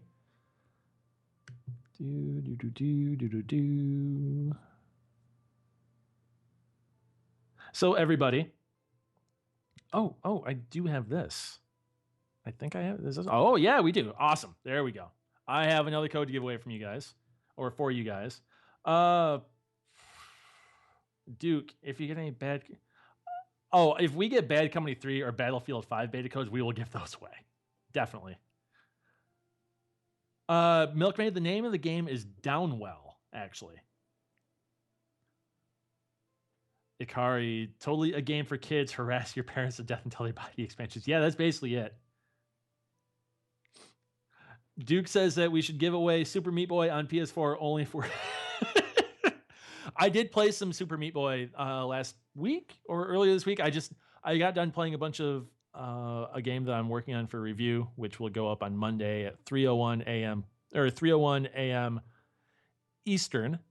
And I was like, all right, I need to relax. I was playing too much this game. So I turned on my PS4 and I was like, oh right, let's see what's new in for PS Plus subscribers. And it was like, because maybe we can stream that. And well, it's games that have both been out for a while. So we have Super Meat Boy on PS4 and then the Broken Age from Double Fine. And I said, all right, I haven't played Super Meat Boy in a while. I'm going to give that a shot. And I made it through the first whole section, the forest, I think it's called, to the boss battle. And then I played that for a while. And I was like, all right, I'm too stressed out. I can't do any more of this. Super Meat Boy is a super hard game. But that first, I made it through the tutorial section really, really, really, really quickly. All right, we are almost back. I'm just adjusting the camera for the Disney Infinity base, so it's going to look a little wonky. But then we'll be ready to roll again. Do you want to change the game? Yeah, I'll change that right now. So, just to catch us up with Disney Infinity, this is the racing expansion. We're only going to be doing this for another about 45 minutes because it's not as big as some of the other expansions. But it's really cool because creates a kart racer at Disney Infinity. You have to buy it separately, and it's this little base piece here, which looks like a racing cup. And it just works like your normal game. So, what was the name of the studio? Gobo, was it? Yeah, they did the Super Mario, or was it? Super Sonic and All-Stars Racing. Yeah, yes. That. And we're going to start with Mickey Mouse, but I've got a handful of characters here. Dick Fury and Mulan and Han Solo and Woody. Yodel says that the upside to Super Meat Boy being on PlayStation 4 is it also is on the Vita, and you can play Super Meat Boy on the go that way. Oh, yeah. Vita crossplay is still pretty cool. Yodel, do you have a Vita, and do you use it much? Let me turn off the webcam. Oops. I don't. Do you have a Vita? I don't even know if you do, Tim. You do. I do have a Vita. It's sitting on my desk now, and I've been using it to play Hotline Miami. It's a really, really, really, really, really. It's a good game to play when I need a break for work for like 5 or 10 minutes because you can just pick it up and then I put it down. And let out some aggression. Oh yeah, murder some people to some awesome music by the really, really, really cool electronic musician named Moon. I went on Bandcamp and I bought his albums, or the albums that are on the Hotline Miami soundtrack, the first one. I was like, I'm gonna buy it. I want to give them some money. I want to give this dude some money. It was really good, and it's great to be able to listen to that music whenever I want now. There are a lot of games on the Vita that are good. I just never sit down and play it. I wish the Vita TV either supported every Vita game, or the normal Vita, the original Vita, was released with video out. Yeah. You know. So anyway, this is we're in the racing hub now, which is weird. So it's like a racing game that is actually pretty solid so far, but it starts out weird because instead of giving you like a menu where you choose your track, it gives you like a racing hub. And in that racing hub, you have to choose your car from the toy box, and then you drive that to one of various modes. Sort of like it's a little like it's an open world. It's in a hub. Like the menu. There are rings. This is a Sonic game now. It's close enough. So let's go to the. I don't have all the vehicles unlocked yet because I haven't played it that much since I got it. But let's go to summon vehicle, and it gives us a transportation request station. We get a list of a bunch of cars. Some of them are like the Autopia car, which is a Disneyland ride where you get to drive a little car around.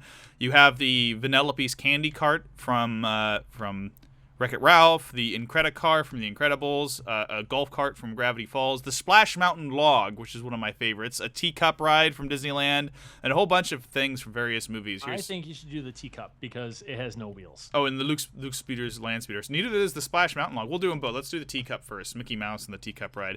And it's awesome. It's literally a teacup.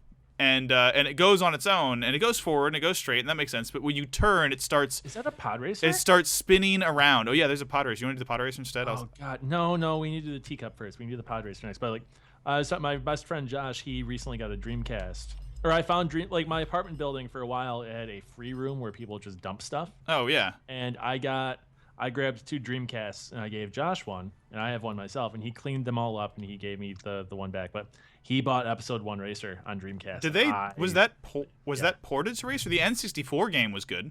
Yeah, but it was ported to Dreamcast. So I really want to play that game. Dude, the one on N64 that was the best thing to come out of Episode 1. Oh yeah, it was a good racer. And on the N64, there was a mode that you could put in. Use 2 sticks. Yeah, I never did it, but that's so cool. It's like this custom control mode. All right, there's 3 racing modes. There's time trial, there's Grand Prix, and then there's battle race mode. Okay. And battle race is like your standard Mario Kart with weapons. Yeah. So we're gonna select that to start, and there's slow speeds aren't very excited, so we're gonna go up to 250 cc's. Yeah, you are. And let's do a single track to start because we want to show multiple karts. We've got Agrabah Raceway, San Francisco, Arendelle, Gravity Falls, The Road to Nowhere. That's Guardians of the Galaxy's Monsters Inc. track, a Halloween Town, Tatooine, and Sugar Rush. Town, considering what time of year it is. Do you want to do that first, or do you want to wait until we have a scarier cart? Oh. Besides a teacup. We're in a teacup. Oh. I like the juxtaposition of teacup. We're doing Mickey Mouse, teacup, and we're going to Halloween Town. Okay, while you're doing that, I'm going to jump back into chat really quick. Not that I ever leave, but I mean now I'm going to address some things that are coming up. Smith, to go back to Lego, Smith says that kind of ruins what Lego used to be about, or at least the spirit of it when I played when I was younger, but hey, I guess they have to compete. Yeah, it's tough. Duke asks if I've played Doom yet. No, the Doom Alpha is open right now to anybody that has basically anybody that has the code from Wolfenstein. I will download that. I'll work on that this weekend. Oh, the new Doom. Yeah, based on what Duke was direct messaging me on Twitter last night, it doesn't sound like it'd be something that'd be good for a stream. But I'm gonna check it out to Yeah, give it let me know. I'm dubious of that. We'll see. Of course, I'm judgmental because, like, you know, I'm original Doom kind of nerd. Yeah. Let's see here. Late for T says he's excited for the Digimon game coming to PS4.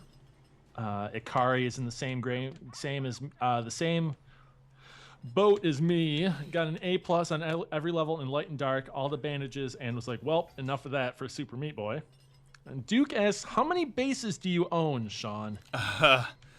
I have 3 Disney Infinity bases because every version of the game comes with a new one. That's absurd. That's super wasteful. Well, I mean, you could upgrade, but upgrading is kind of like you don't get. It's not as good of a deal to upgrade to the new version of the game and keep your base digitally, you know, because you can do the $20 digital download code. Well, hold on. You're touching on a huge pet peeve of mine. How many analog downloads have you done, Sean? Oh, shut up, Tim. Digital distribution, not digital download. Come on. Shut up, Tim. Stop it, Sean. Shut up, Tim. Stop it. Shut up, Tim. If you do the download, what was I saying? See, now I don't remember what I'm saying. You got me all off topic. Upgrades. I'm losing the race, and it's your fault. So you could do the digital upgrade, and it just doesn't seem like a good value. So I've never bothered to do it. But then you got this new base, and I'm like, I don't know what to do with this base. You know, I could use it for a different console, I guess, but like you can't. They don't let you just have the base software for free, even if you have all the pieces. You know, you still have to pay $20 to get the base software, which is kind of annoying to me. If I have the pieces, like I think the base game, if you don't have the hardware, should be free to download, and you just can't do anything with it if you don't have the hardware. You know. Right. Right. Oh yeah. But like they don't let you do that. I had the Wii U version, and then I decided the Wii U version was awful. You know, like it just didn't run as well. And dude, this level design, this track design is really cool. It is, and I'm just really doing bad at it. I'm really far behind everyone. You can't blame me for this. I can blame you for that, and I'm going to. Did you skip the tutorial? I'm gonna beat Duke to the punch here. No, I played the tutorial. Okay, what's the light bar support like? Because Yodel's gonna ask. No light bar support. What color is it? It's blue. Is it? Oh, it's what the heck? Blue. It's just blue. It would be great if it was green. Man, I remember, and I talked about this when it was on our last E3 stream. Anthony had me on Friday that week. And I talked about when I saw the demo for Hitman, I asked them about light bar support because it was always red. They're like, yeah, well, actually, that's a really good idea. We'll have to think about that. So maybe the reason why the game was delayed was to add light bar support. Yes. It's Tim's fault you don't have Hitman. Well, it wasn't going to come out until December anyways. It's Tim's fault.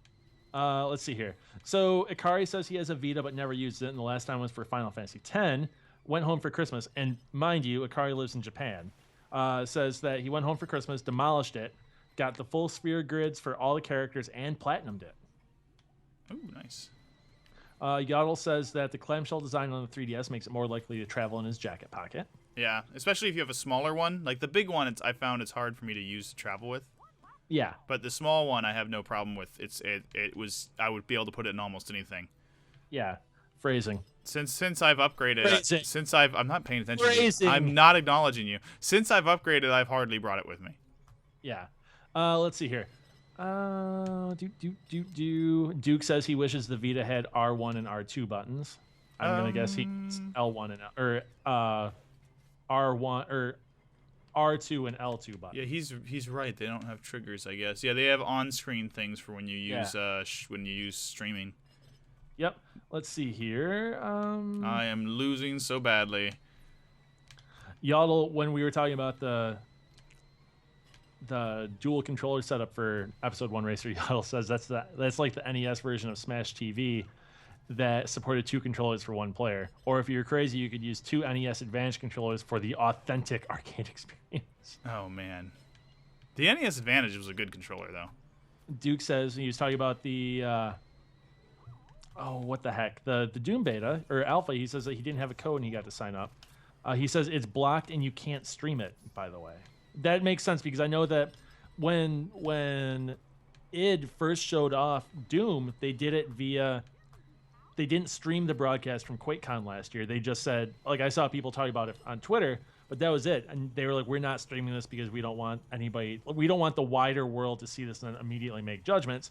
They waited to show off Doom for the larger audience at E3 this year. We could, like, it's probably not allowed for streaming through the PlayStation. We don't stream through the PlayStation, so. Oh yeah.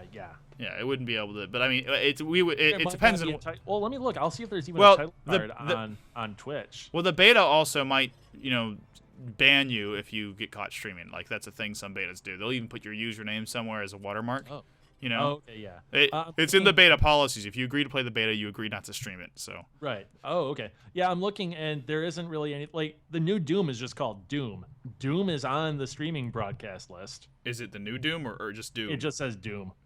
Hard to tell. That's going to be confusing. Are they going to have to rename one of them to Classic Doom? I have no idea. So Tim, is your PlayStation still available in your office? I was wondering if you wanted to try to see if this game did. No, I removed. Oh, things. Never mind then. All right, so never mind. I was gonna make Tim play with me over the internet. It's not phrasing. You just have a dirty mind and you're a bad person. All right, so let's turn on the camera again. We're gonna do some more levels. Let's get rid of Mickey Mouse. Do you want Princess Leia, Nick Fury? Han Solo. No, that awesome Star Wars character whose name I always forget. The one that was a badass with that was just wrecking crap when we were streaming. Oh, she's not on the desk right now, but I'll get her in a minute. For what I have on the desk right now is Han Solo, Mulan, Luke Skywalker, Captain America, Woody, and Nick Fury. No. Go for the one awesome female chick. We'll do that for the next race. Just choose something right now, or I'm going to choose for you. Okay. Jeez, man. Gosh. Okay. So. Ikari is poking fun at me because of analog downloads. He says that there was a Nintendo radio thing for the Super NES. Yaddle says if you're using a USB turntable, would that be an analog download? I don't know. I have a USB turntable though. Hey, what about Sega Channel? Yeah, that's a thing too. That was on cable, so I'm gonna call that digital. Was it digital back then though? I don't know. I didn't have it. I wanted Sega Channel though. Friends of mine had it, and they always say, "Hey, remember how great Sega Channel was?" And I say, "No." Was it good? Like, was it everything that they promised? They're like, "Oh, games on tap. Like, you can just play anything whenever you want." Or was it just like Xbox Live today, where, "Oh, hey, there's some demos you can download." They acted like it was cool. We're gonna get the Pod Racer, and we're gonna go to another level. I am getting torn apart on this analog download thing. Ikari says digital analog download makes me think of a method of transport, not the data type. Yaddle says the DS version of Bangai O Spirits had analog downloads. Duke says he loved the NES Advantage. Milkmaid agrees, says the NES Advantage was amazing. I did not have this. Wait, was that the one that had the IR system and it was... No, it was like an arcade type controller. Oh, okay. The IR thing is called I don't remember what it's called, but it was like wireless NES controllers. Oh, wow.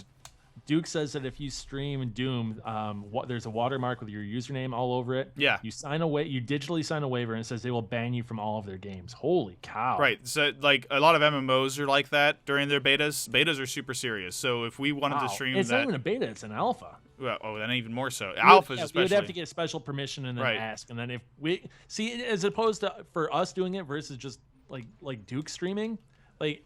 it would damage our relationship with Bethesda. Yeah. Because they would be like, you cannot do this. You are breaking rules, and it would cause massive problems. Right. So we'll have to talk to Bethesda and see if they're willing to do that. It would be really cool if they were, but if they're watermarking it like that, they're being very cautious about what they're allowing, and that's okay, because it's because it's an alpha. They don't want Duke described it as a sloppy kind of Halo when we were talking last night.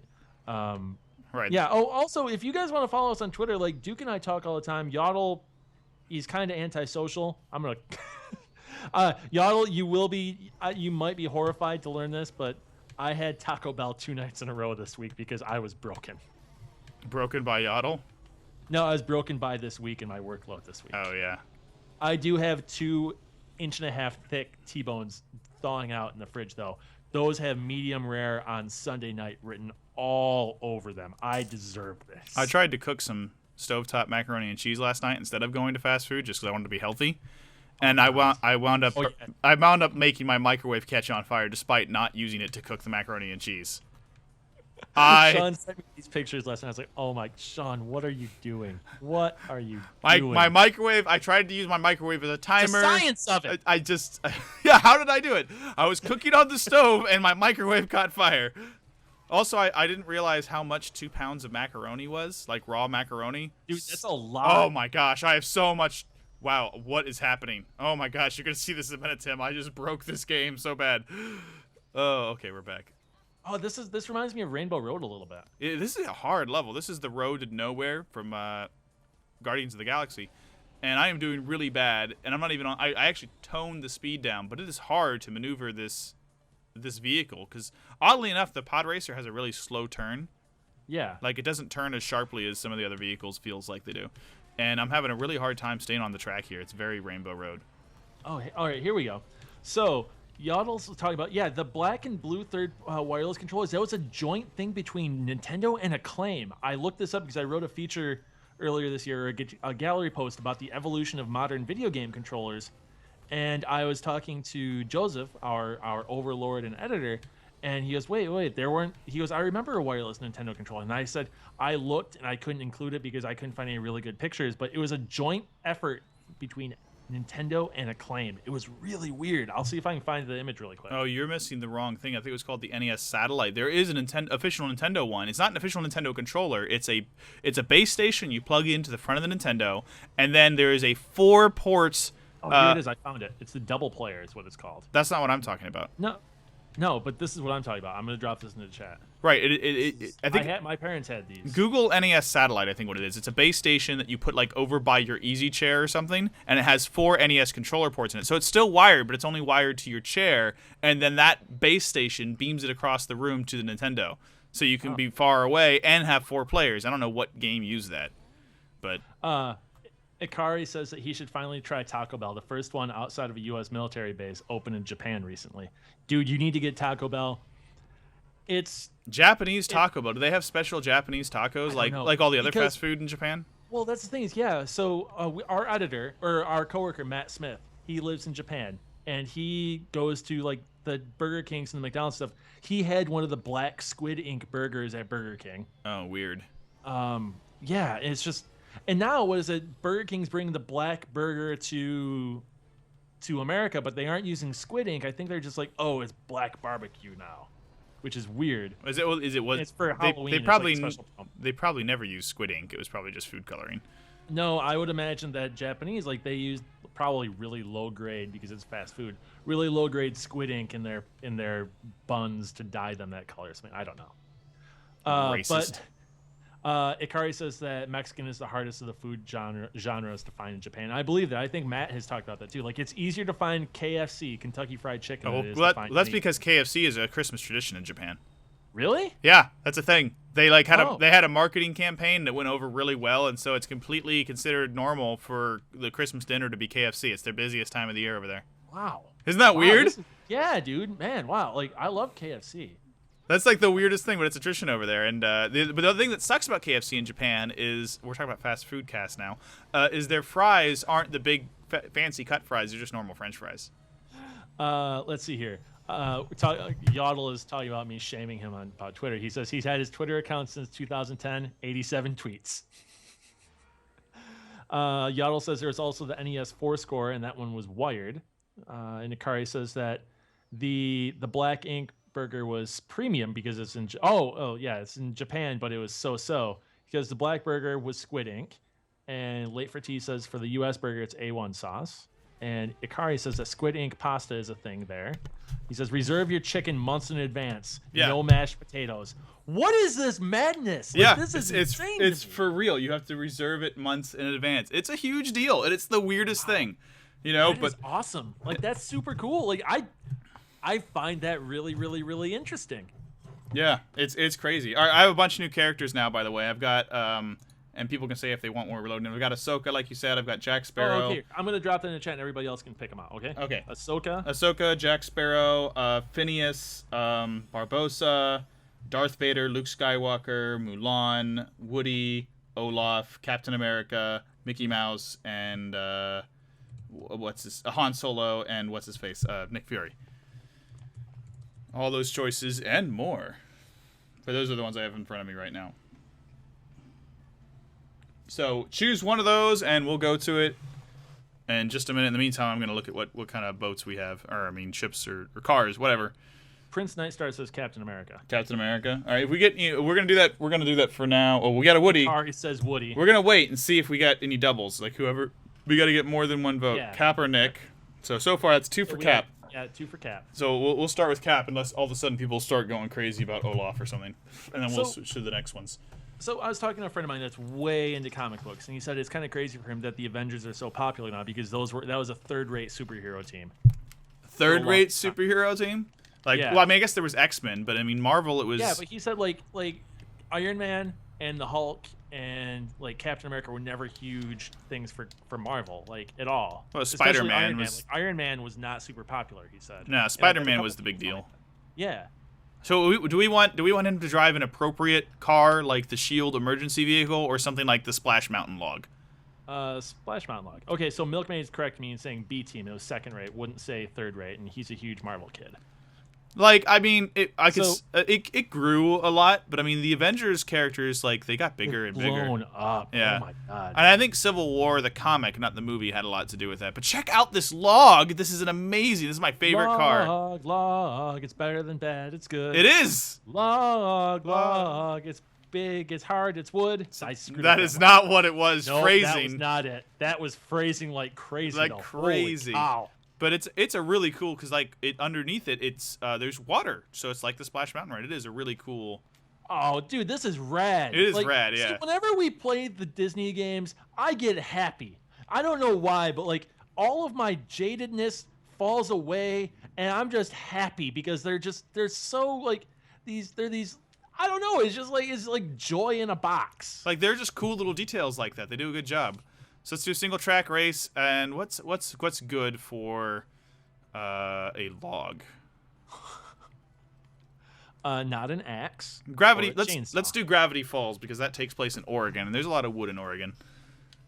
There's a national forest before you go anywhere, Tim. Okay. Hold on. Milkmaid says that X-Men and Spider-Man basically paid Marvel's bills in the 80s and 90s. Yeah, X-Men and Spider-Man were a big deal, but like, what about when the Avengers launched though in the 60s? Like, what was that? Was it popular then? I don't know. All right, so we're gonna do this giveaway. Let me double check and see what the game is that we're gonna be giving away. We're gonna give away Ollie Ollie 2 on Steam, which is a really cool skateboarding game. It's not anything like Tony Hawk, for the better. But yeah, this is Prince Nightstar says he lives in Oregon. Oh, well, this won't look anything like real Oregon, but it takes place in Oregon. Gravity Falls is a really cool little cartoon, though, if you have the Disney Channel. It's like this. It's a cool little cartoon. Okay, so what the keyword? Sorry, I'm hiccuping a little bit. So what the keyword for this giveaway right now that I want you to enter, starting right now, and I'm going to actually make sure that it's for capital letters, like it matters, is skateboard with a capital S. Gotta have that capital S. Oh, hold on. Let me actually set the keyword really quick. Skateboard with a capital S. Yeah. Yaddle says he got a GameCube copy of Tony Hawk 3 the other day. I'm sorry, dude. I'm really sorry. Was that not a good one? It was okay. I think 4 is still the best though. Like I am such a huge thing for Tony Hawk 4. Hello, MOZ 62874. I don't know how long you've been with us, but you're entered into the contest right now. So welcome. Thank you for coming out. Milkmaid says surfboard. Surfboard? What? It's a joke from it was an internet thing that happened after Beyonce did the Crazy in Love or the Drunk in Love. Like she just repeated surfboard a couple times and then it just took off. Vin Diesel actually did a video, like he talked about how they're like, oh yeah, we just got approved for the next Fast and the Furious movie or something like that, and he was doing this weird karaoke version in his apartment, like live on YouTube or just on Periscope or something. But yeah, it was really bizarre to watch, and he's just saying surfboard, and then he was dancing around this tiny, like I don't know where he was, like if he was at like a rented house because they were on location somewhere or something, but it was a very modest room he was in. I was like, Wow, that looks like my living room size. I feel like I missed the entire beginning of this conversation because I don't even know what song you're talking about. Surfboard. That's because you don't know pop culture, Sean. It's a Beyonce song. Yeah, Beyonce. I could not name a Beyonce song. I even. Oh, Yodel's talking smack about this. Says 3 is a refinement of the arcade-style Tony Hawk. None of that open-world BS. You can go right to hell, Yodel. What's wrong with not wanting the open world bit? I don't know. I didn't like the levels in Tony Hawk 3 at all. Like, Canada is okay. Everything just felt really kind of boring at that point for me. The levels were really weird. There's a really cool skate park, but everything else just felt odd. Which was felt like they were running out of ideas. Which was the one that had the really long indoor mall? That was the first one. Oh well, I liked that one. It had that weird drop in at the beginning where you started off on a ramp. I didn't like that level because there was a definite end to it instead of it just being an open thing. Same thing with Downhill Jam in that game as well. All right, time to choose another character. Ask chat real quick. I liked the Yaddle says that the airport is one of his favorites. I have a story about that. So hold on a second. Okay, so we have 4 people entered in right now. So I think that's all we're gonna get. So I'm gonna roll this. All right, well, you're ignoring me. I'm gonna choose another character on my own. We're gonna go with Han Solo. Maz 62874. You are going to be. You'll have a code for. I'm going to whisper this to you. You'll have a code for Ollie Ollie too. So awesome. MO. Now, the problem with Han Solo is I don't know if you can. I don't know if the Millennium Falcon is available as a racer or not, but I don't have it. Oh well. I mean, the nice thing is it hasn't been like, oh hey, you need to buy this now. No, I just don't know how to unlock it. You know. I think that my wife thought there might be. Let's have him drive the Sandcrawler. What the heck? Yeah, I'm into that. A Sandcrawler as a car. This is hilarious. I can't wait to see how fast this thing doesn't move. Oh, you can also get like bigger wheels by like driving over this this place, and now the Sandcrawler has enormous wheels. I wonder if those stick through to into the race. Like, can you customize? I think you can customize the cart. This is the fastest Sandcrawler that has ever existed in a long time ago, a galaxy far, far away. Oh yeah. All right, we got the monster truck Sandcrawler, and we're gonna go on to a race with it. And I'm gonna take it down a notch because we did a 250cc, and that was really fast. I just could not place. So we're gonna go down, and we're gonna take the Sandcrawler to Tatooine because that's just appropriate. All right, so I'm looking through here. We're gonna give away one more code because I'm feeling generous. It's Friday. I'm looking through to see if we have anything to give away.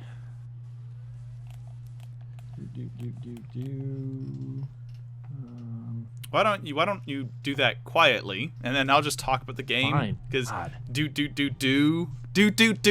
Tim. Dude, they missed out on my singing yesterday because of the jank. I know, the monk singing, which was just kind of I'll do terrifying. That right now. No, do not. It was no. Stop. I'm gonna mute you. You're gonna be muted. He's muted now. Nah. Now he's back. Oh, you prick! You lied. I did mute you. You did that just to get me out of here. I totally turned down the desktop audio. I don't like you. What? Monk singing? Monk singing? What are you, crazy? Wow, this is really, the Sandcrawler's got a lot slower, Tim. Oh man, Are you really mad at me? No, I'm mad because I'm trying to find another review code to give away, and I'm not really seeing one. Well. Gosh, I'm really sorry. I don't have any more codes to give away. Oh, wait, hold on. Yeah, here we go. LA Cops. I don't know what this is. We have 2 copies, though. What's it for? Oh, it's, we have Steam codes. So it must be a PC game. LA Cops? That doesn't sound amazing, I gotta say. No, but, I mean, sure, I mean, we'll give it away, though. All right, whoever gets this code, what I'd like you to do is to write to Playdate, EngadgetPlaydate@gmail.com after playing this, and tell us what it is and what you think of it. That's a really good point. Yeah, because we have no idea what this game is. Code, we would love for you to send us a user review. Right, we have no idea what this game is. You can even just play it for 5 minutes and give us your initial impressions. That's fine. Yes. So EngadgetPlaydate@gmail.com. Yeah, it would be great to hear like what you think of this game, like LA Cops, 2 brothers. I have no idea what's going on here, so I'm going to roll this right now. So let me set this up really quick. All right. Keyword is gonna be. And putting this. Keyword is gonna be cops. Cops. With a capital C. So, guys, you want this? You want to do this, and you want to write us a reader review, and we will read it on our next stream. We can do that. So if you want this, spell out cops in chat.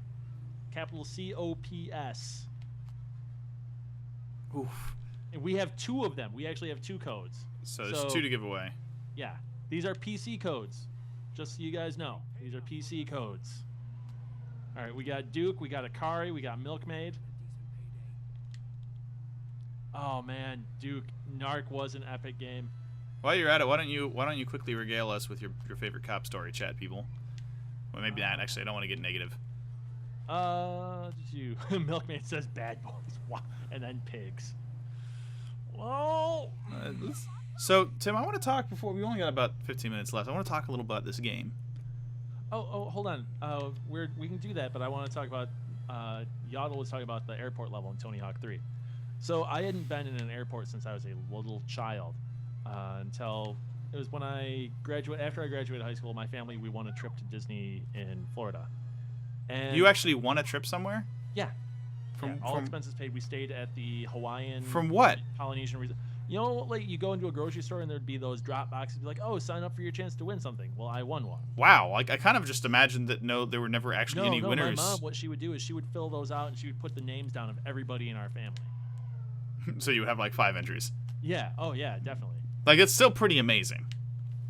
Yeah, but so I hadn't been in an airport since before then, and so I went in, and the overhead voice was the same as the overhead voice in the airport level in Tony Hawk, and I was just laughing my ass off when we got into the airport. Man, it's like, what's going on? I was like, never mind. If I had to explain it, it wouldn't be funny. That's just weird. Yeah, it was really strange. Okay, go for it, Sean. Talk about this game. Well, it's too late. Now. We have Akari, Duke, and Milkmaid. So somebody is going to not get it. I'm sorry in advance. It might be Duke. I have no control over any of this. So I'm going to roll this right now. Tim, I may have to revoke your host privileges. Duke won 1. I may have to revoke your post privileges. All right, Sean, go ahead and talk about your game. I'm immediately cutting you off. Dude, come on. And you know what? Now the level's over. All the things I wanted to tell you about this experience, they're gone. They're gone. I can't show them anymore. You ruined everything. I always do. I was trying to explain how changing the wheels changed the mechanics of how the car's physics worked. Like I could barely go off jumps in the sandcrawler after giving it monster reels because it would flip over.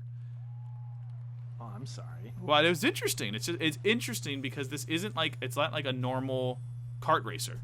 Wait, hold on. Milkmaid, did you already win one? Because if you did, then I'm going to... He did. He won our first. Okay. Milkmaid, then I'm not going to give you the other one because it picked you, but I'm going to give Akari the next one. So Akari, I'm gonna whisper this to you. You guys, if you want to send it, we would really, really, really like if you guys sent us a reader review to Engadget Playdate at gmail.com. That would be awesome. All right, we're gonna change characters while we're at it. Let's go to do you want a pirate, a little kid, or a snowman?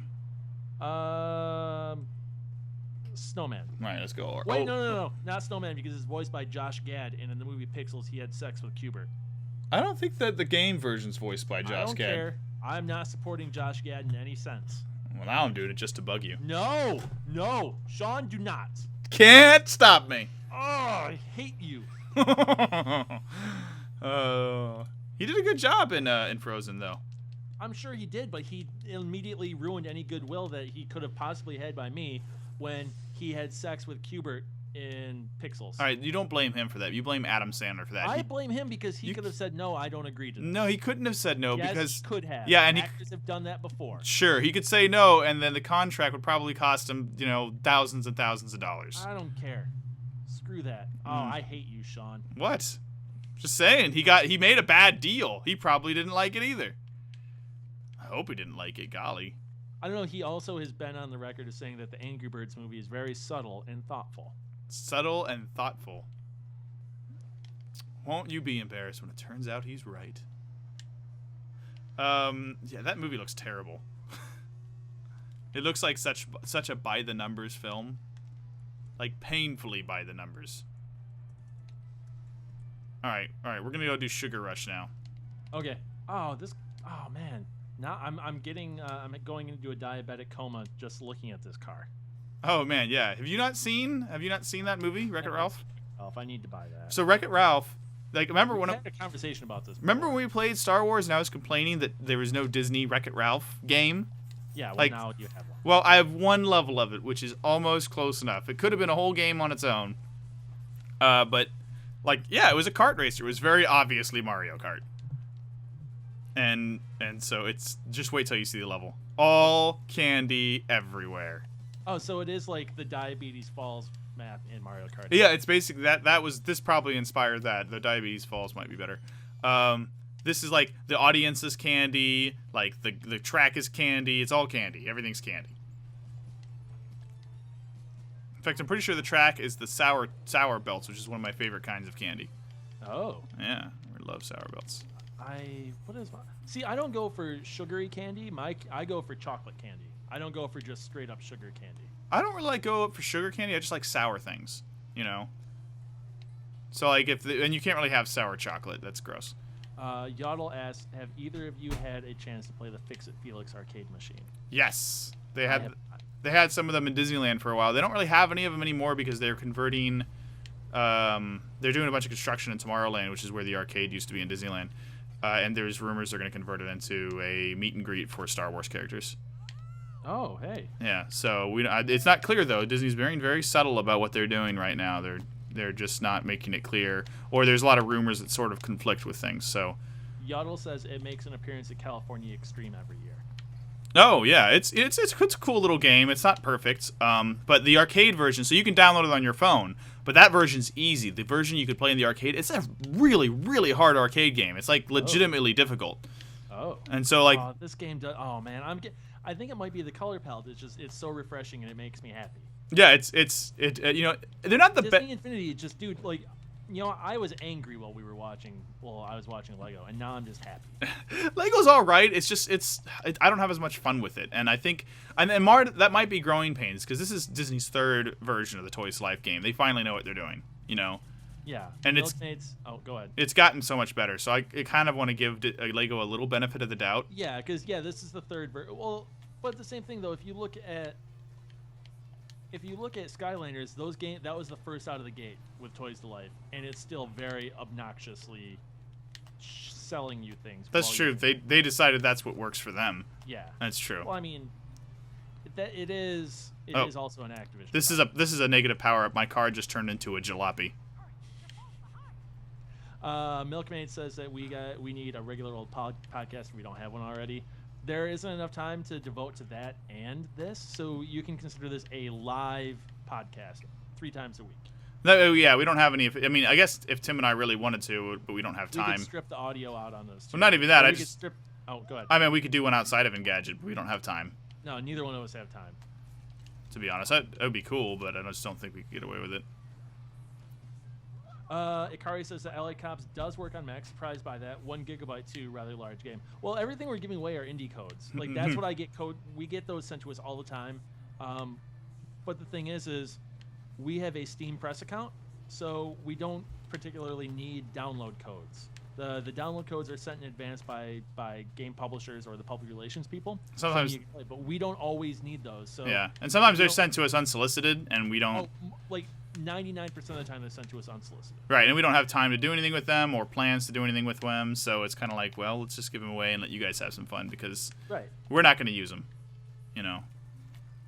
Oh, Yodel says it's up to the users to edit it down to a half an hour of a content or 15 minutes, and then that will be our podcast. Dude, if users could make a coherent podcast out of our episodes, I would be immensely impressed. Oh, my wife is home and just scared the crap out of me. Milkmaid says that we're right about this being a live podcast. He says this is better than a podcast, and so does Duke and Milkmaid as well. So, yeah. Duke says there's content. Thought it was usually skipping tutorials and size. Seriously, Engadget did have a podcast for a while, but there was never really anything gaming focused on it.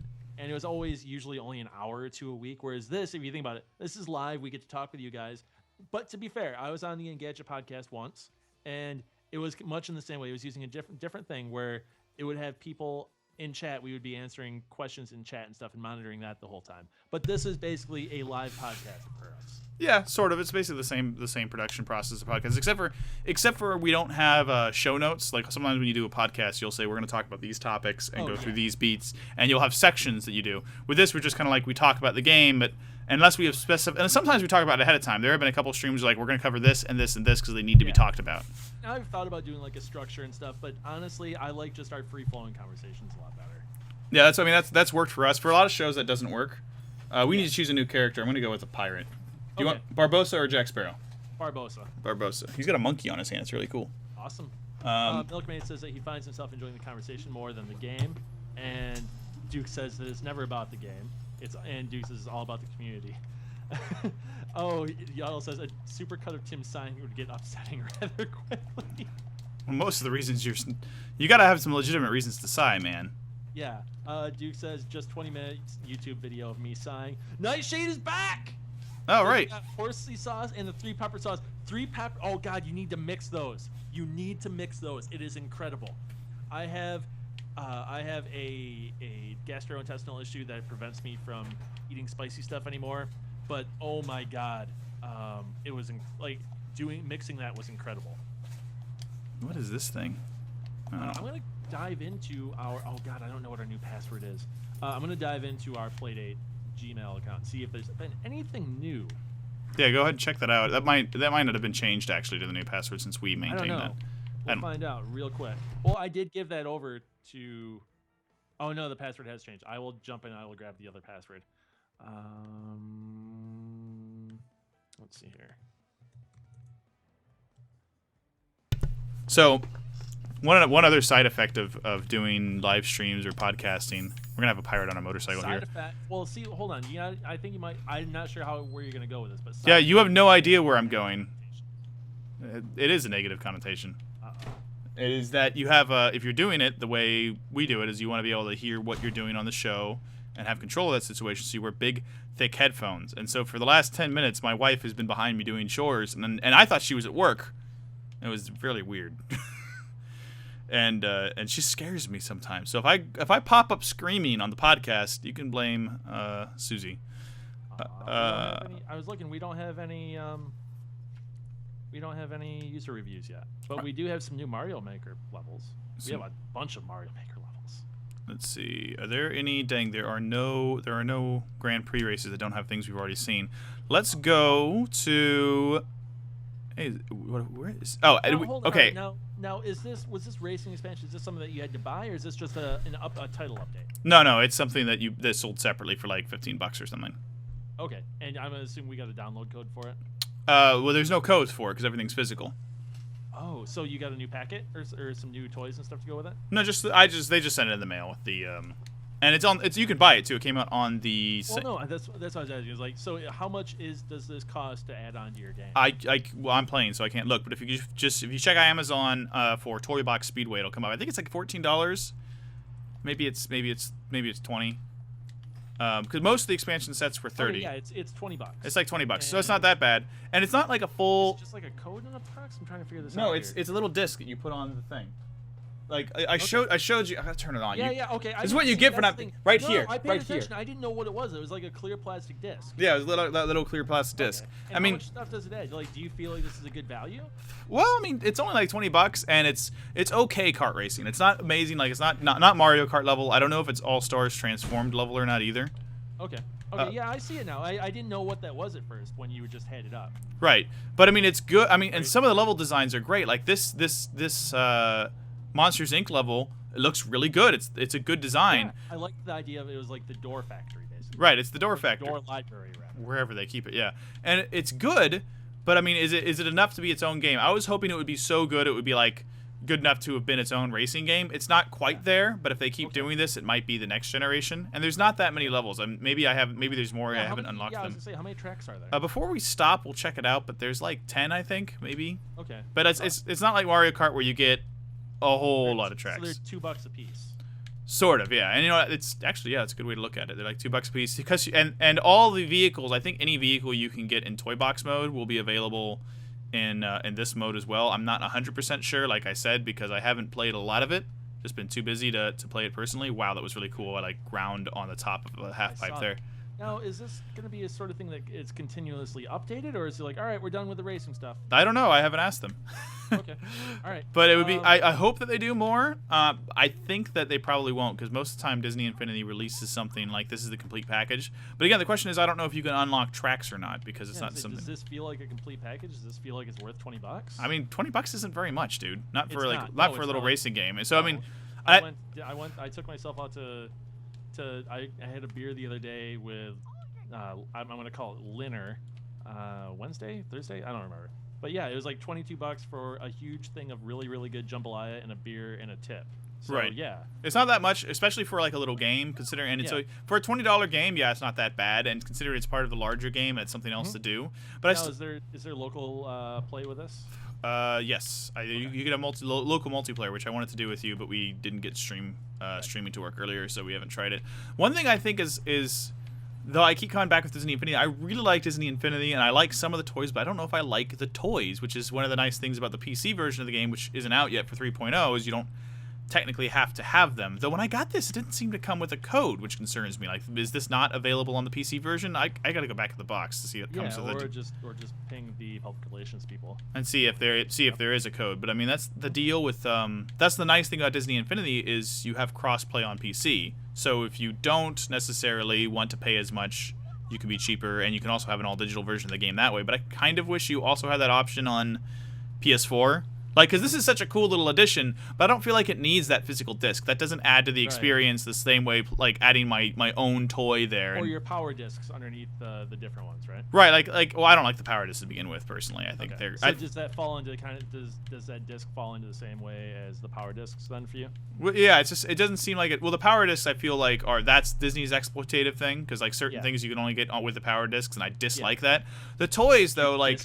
I dislike it. The toys, though, like, you have Barbossa here, right? And if I level him up, that character toy remembers what level it is. So if I bring it to the next version of the game, the toy remembers. So there's some cool effect of that. But with content like this expansion disc that it doesn't come with any toys that are exclusive to it, I feel like wouldn't it be great if I could pay instead of $20 just $10 and just have it part of my game, right? You know, and be able to switch to it at any point without putting something on the toy base. Okay. One thing I want to ask is Mike Wazowski an Infinity toy yet? Yes, or I think. Sully? I think I have both of them. Okay, I think we should. We're running a little over on time, but I think thematically it'd be appropriate if you could do another race on this with Mike Wazowski. Do you just want me to play the level of You're a Monster? Yeah, I want you to play with friggin' Mike Wazowski. You don't want to see another level? See, this is your fault for choosing the wrong one to begin with. Hey man, I have like 40 of these figures. There's just too many of them to keep at my desk. We're gonna do one more, and then we have to call it quits. Okay, we'll do one more. And you have to do thematically appropriate. Match that crap. I already did a matching, you know. Well, just die in a carpet fire, Sean. No. Let's look at what tracks there are. Oh wait, Duke says that they don't have Arby's in Hawaii. That's probably okay. Wow. Milkmaid asks, who decides what games we play on the stream? We do. Yeah, for the most part, we do. And that's probably why we've had more Disney Infinity streams than we really should, because I like it and I want to share it. The thing is, like, if there's new stuff coming out for it constantly, I haven't received Assassin's Creed yet, so we couldn't have streamed it this week anyways. I'm told that my copy of Assassin's Creed, I'll have it. It shipped out yesterday, so I'll probably have it Monday. All right, so actually, there's only 8 tracks by the looks of it. Actually, that's not so good. 8 tracks. 2, 3, 4, 5, 6, 7, 8, 9 tracks. Okay, Prince Nightstar wants us to do Mario Maker again, and Duke brings up a good point. We could do Mario Maker monthly if we needed to fill in the gaps. Yeah, we could. We keep getting codes from people making levels. There are only 3 we haven't done, Tim. We haven't done Agrabah from Aladdin. We haven't done San Francisco, and we haven't done Arendelle, which is Frozen. I think we should do San Francisco. Yes. With I forget the name because I haven't seen the movie. I got some bad news for you, Tim. What's it? Oh, you don't have any. I don't think I have Baymax. Give me a second. I'll check. We have a couple of we have a couple of unopened boxes. Let me see what's in there. I'll be right back.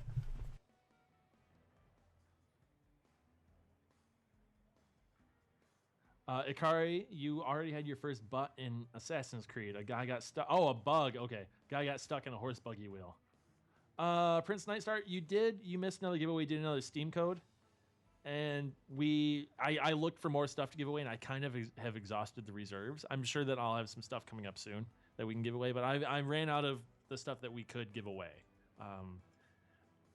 You guys have bled me dry. Not really. But we're gonna be working on getting some stuff. We have some really cool stuff lined up. When we stream Fallout next month, we will have 2 Pip-Boy editions for PlayStation 4 to give away, and on the stream, and that's gonna be really cool. And I'm really excited. And it's gonna be a really special stream because those are not something you can get anymore.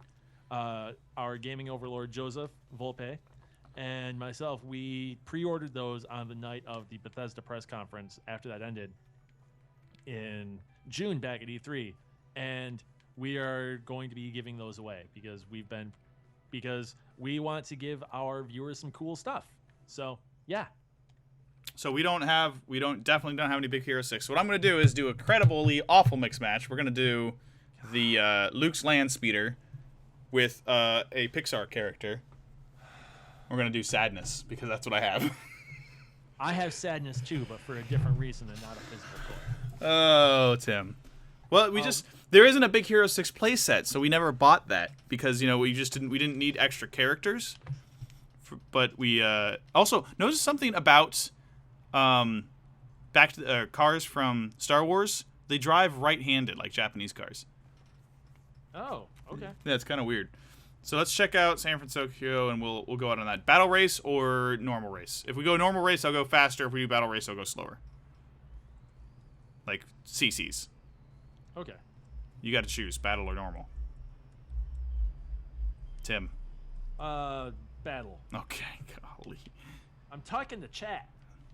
Well, I'm talking to you. I'm here in person, don't you? Ryu Shin X, that's a new follower I think we have, or a new person in chat, asks if giveaways include international. Our digital codes, yes. Our physical items that we give away cannot go international for shipping reasons and I think for legal reasons too. Yeah, so that gets complicated. We can't give away that way. All right, here we go. Our last little race. Milkmaid says, I think it would be more appropriate if Sadness was in a prequel vehicle because the prequels were sad. Aw. That's true.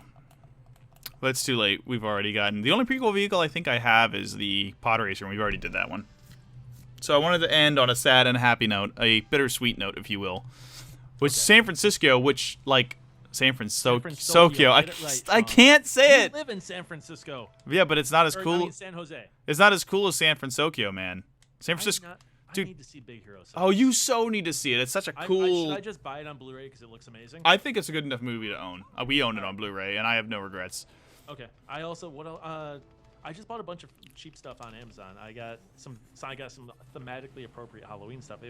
I picked up the original Nightmare on Elm Street. I think it was like $8. Oh man, Johnny Depp. And yep. And what else did I get? I got The Ring, and a few other things too. But yeah, I am super into. I like really well-made horror movies. What I need to buy is House of the Devil because if that ever leaves Netflix, I will be sad because that's such a good horror flick. I haven't seen that one.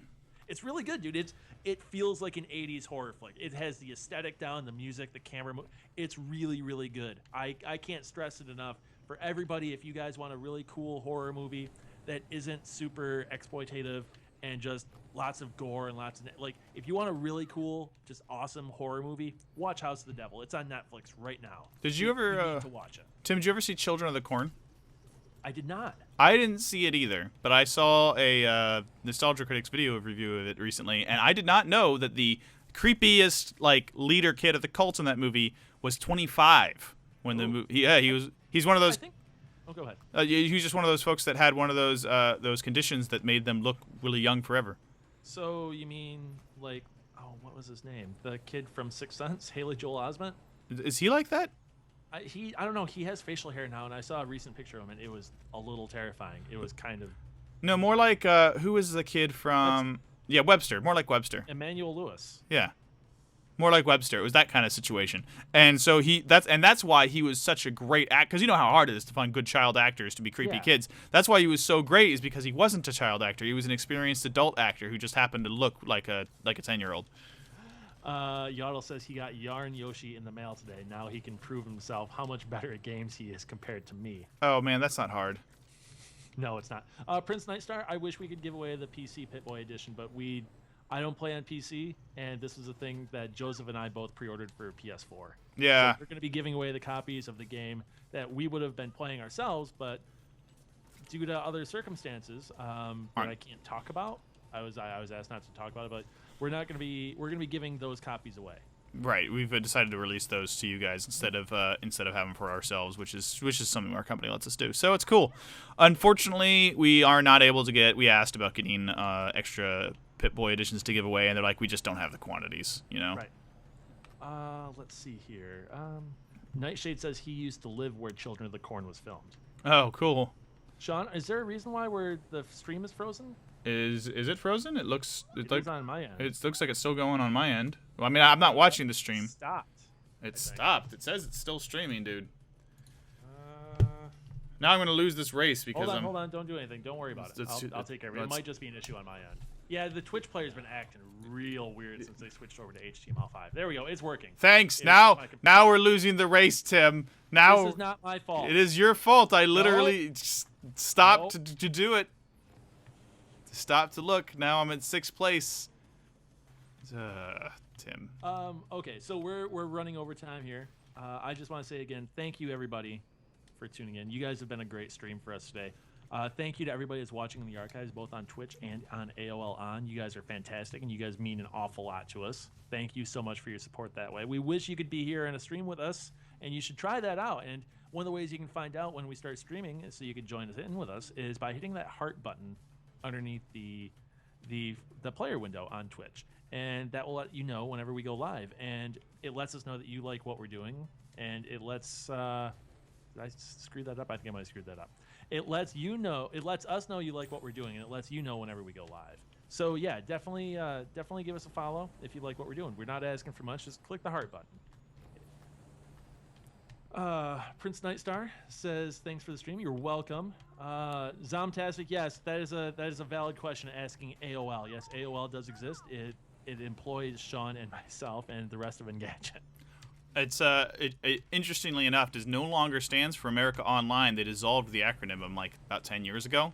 It's just OWL. It's OWL. And OWL. Yes, they do still have internet customers. Not very many, but they still, people who never got off their dial-up plan still pay AOL for dial-up. That I'm pretty sure AOL sublets from someone else. Do you know what it is, Sean? They can't give up those chat rooms. That's what I wish the private AOL chat room still existed. Wouldn't that be cool? That would be just kind of this ancient bit of the internet you could access for no reason.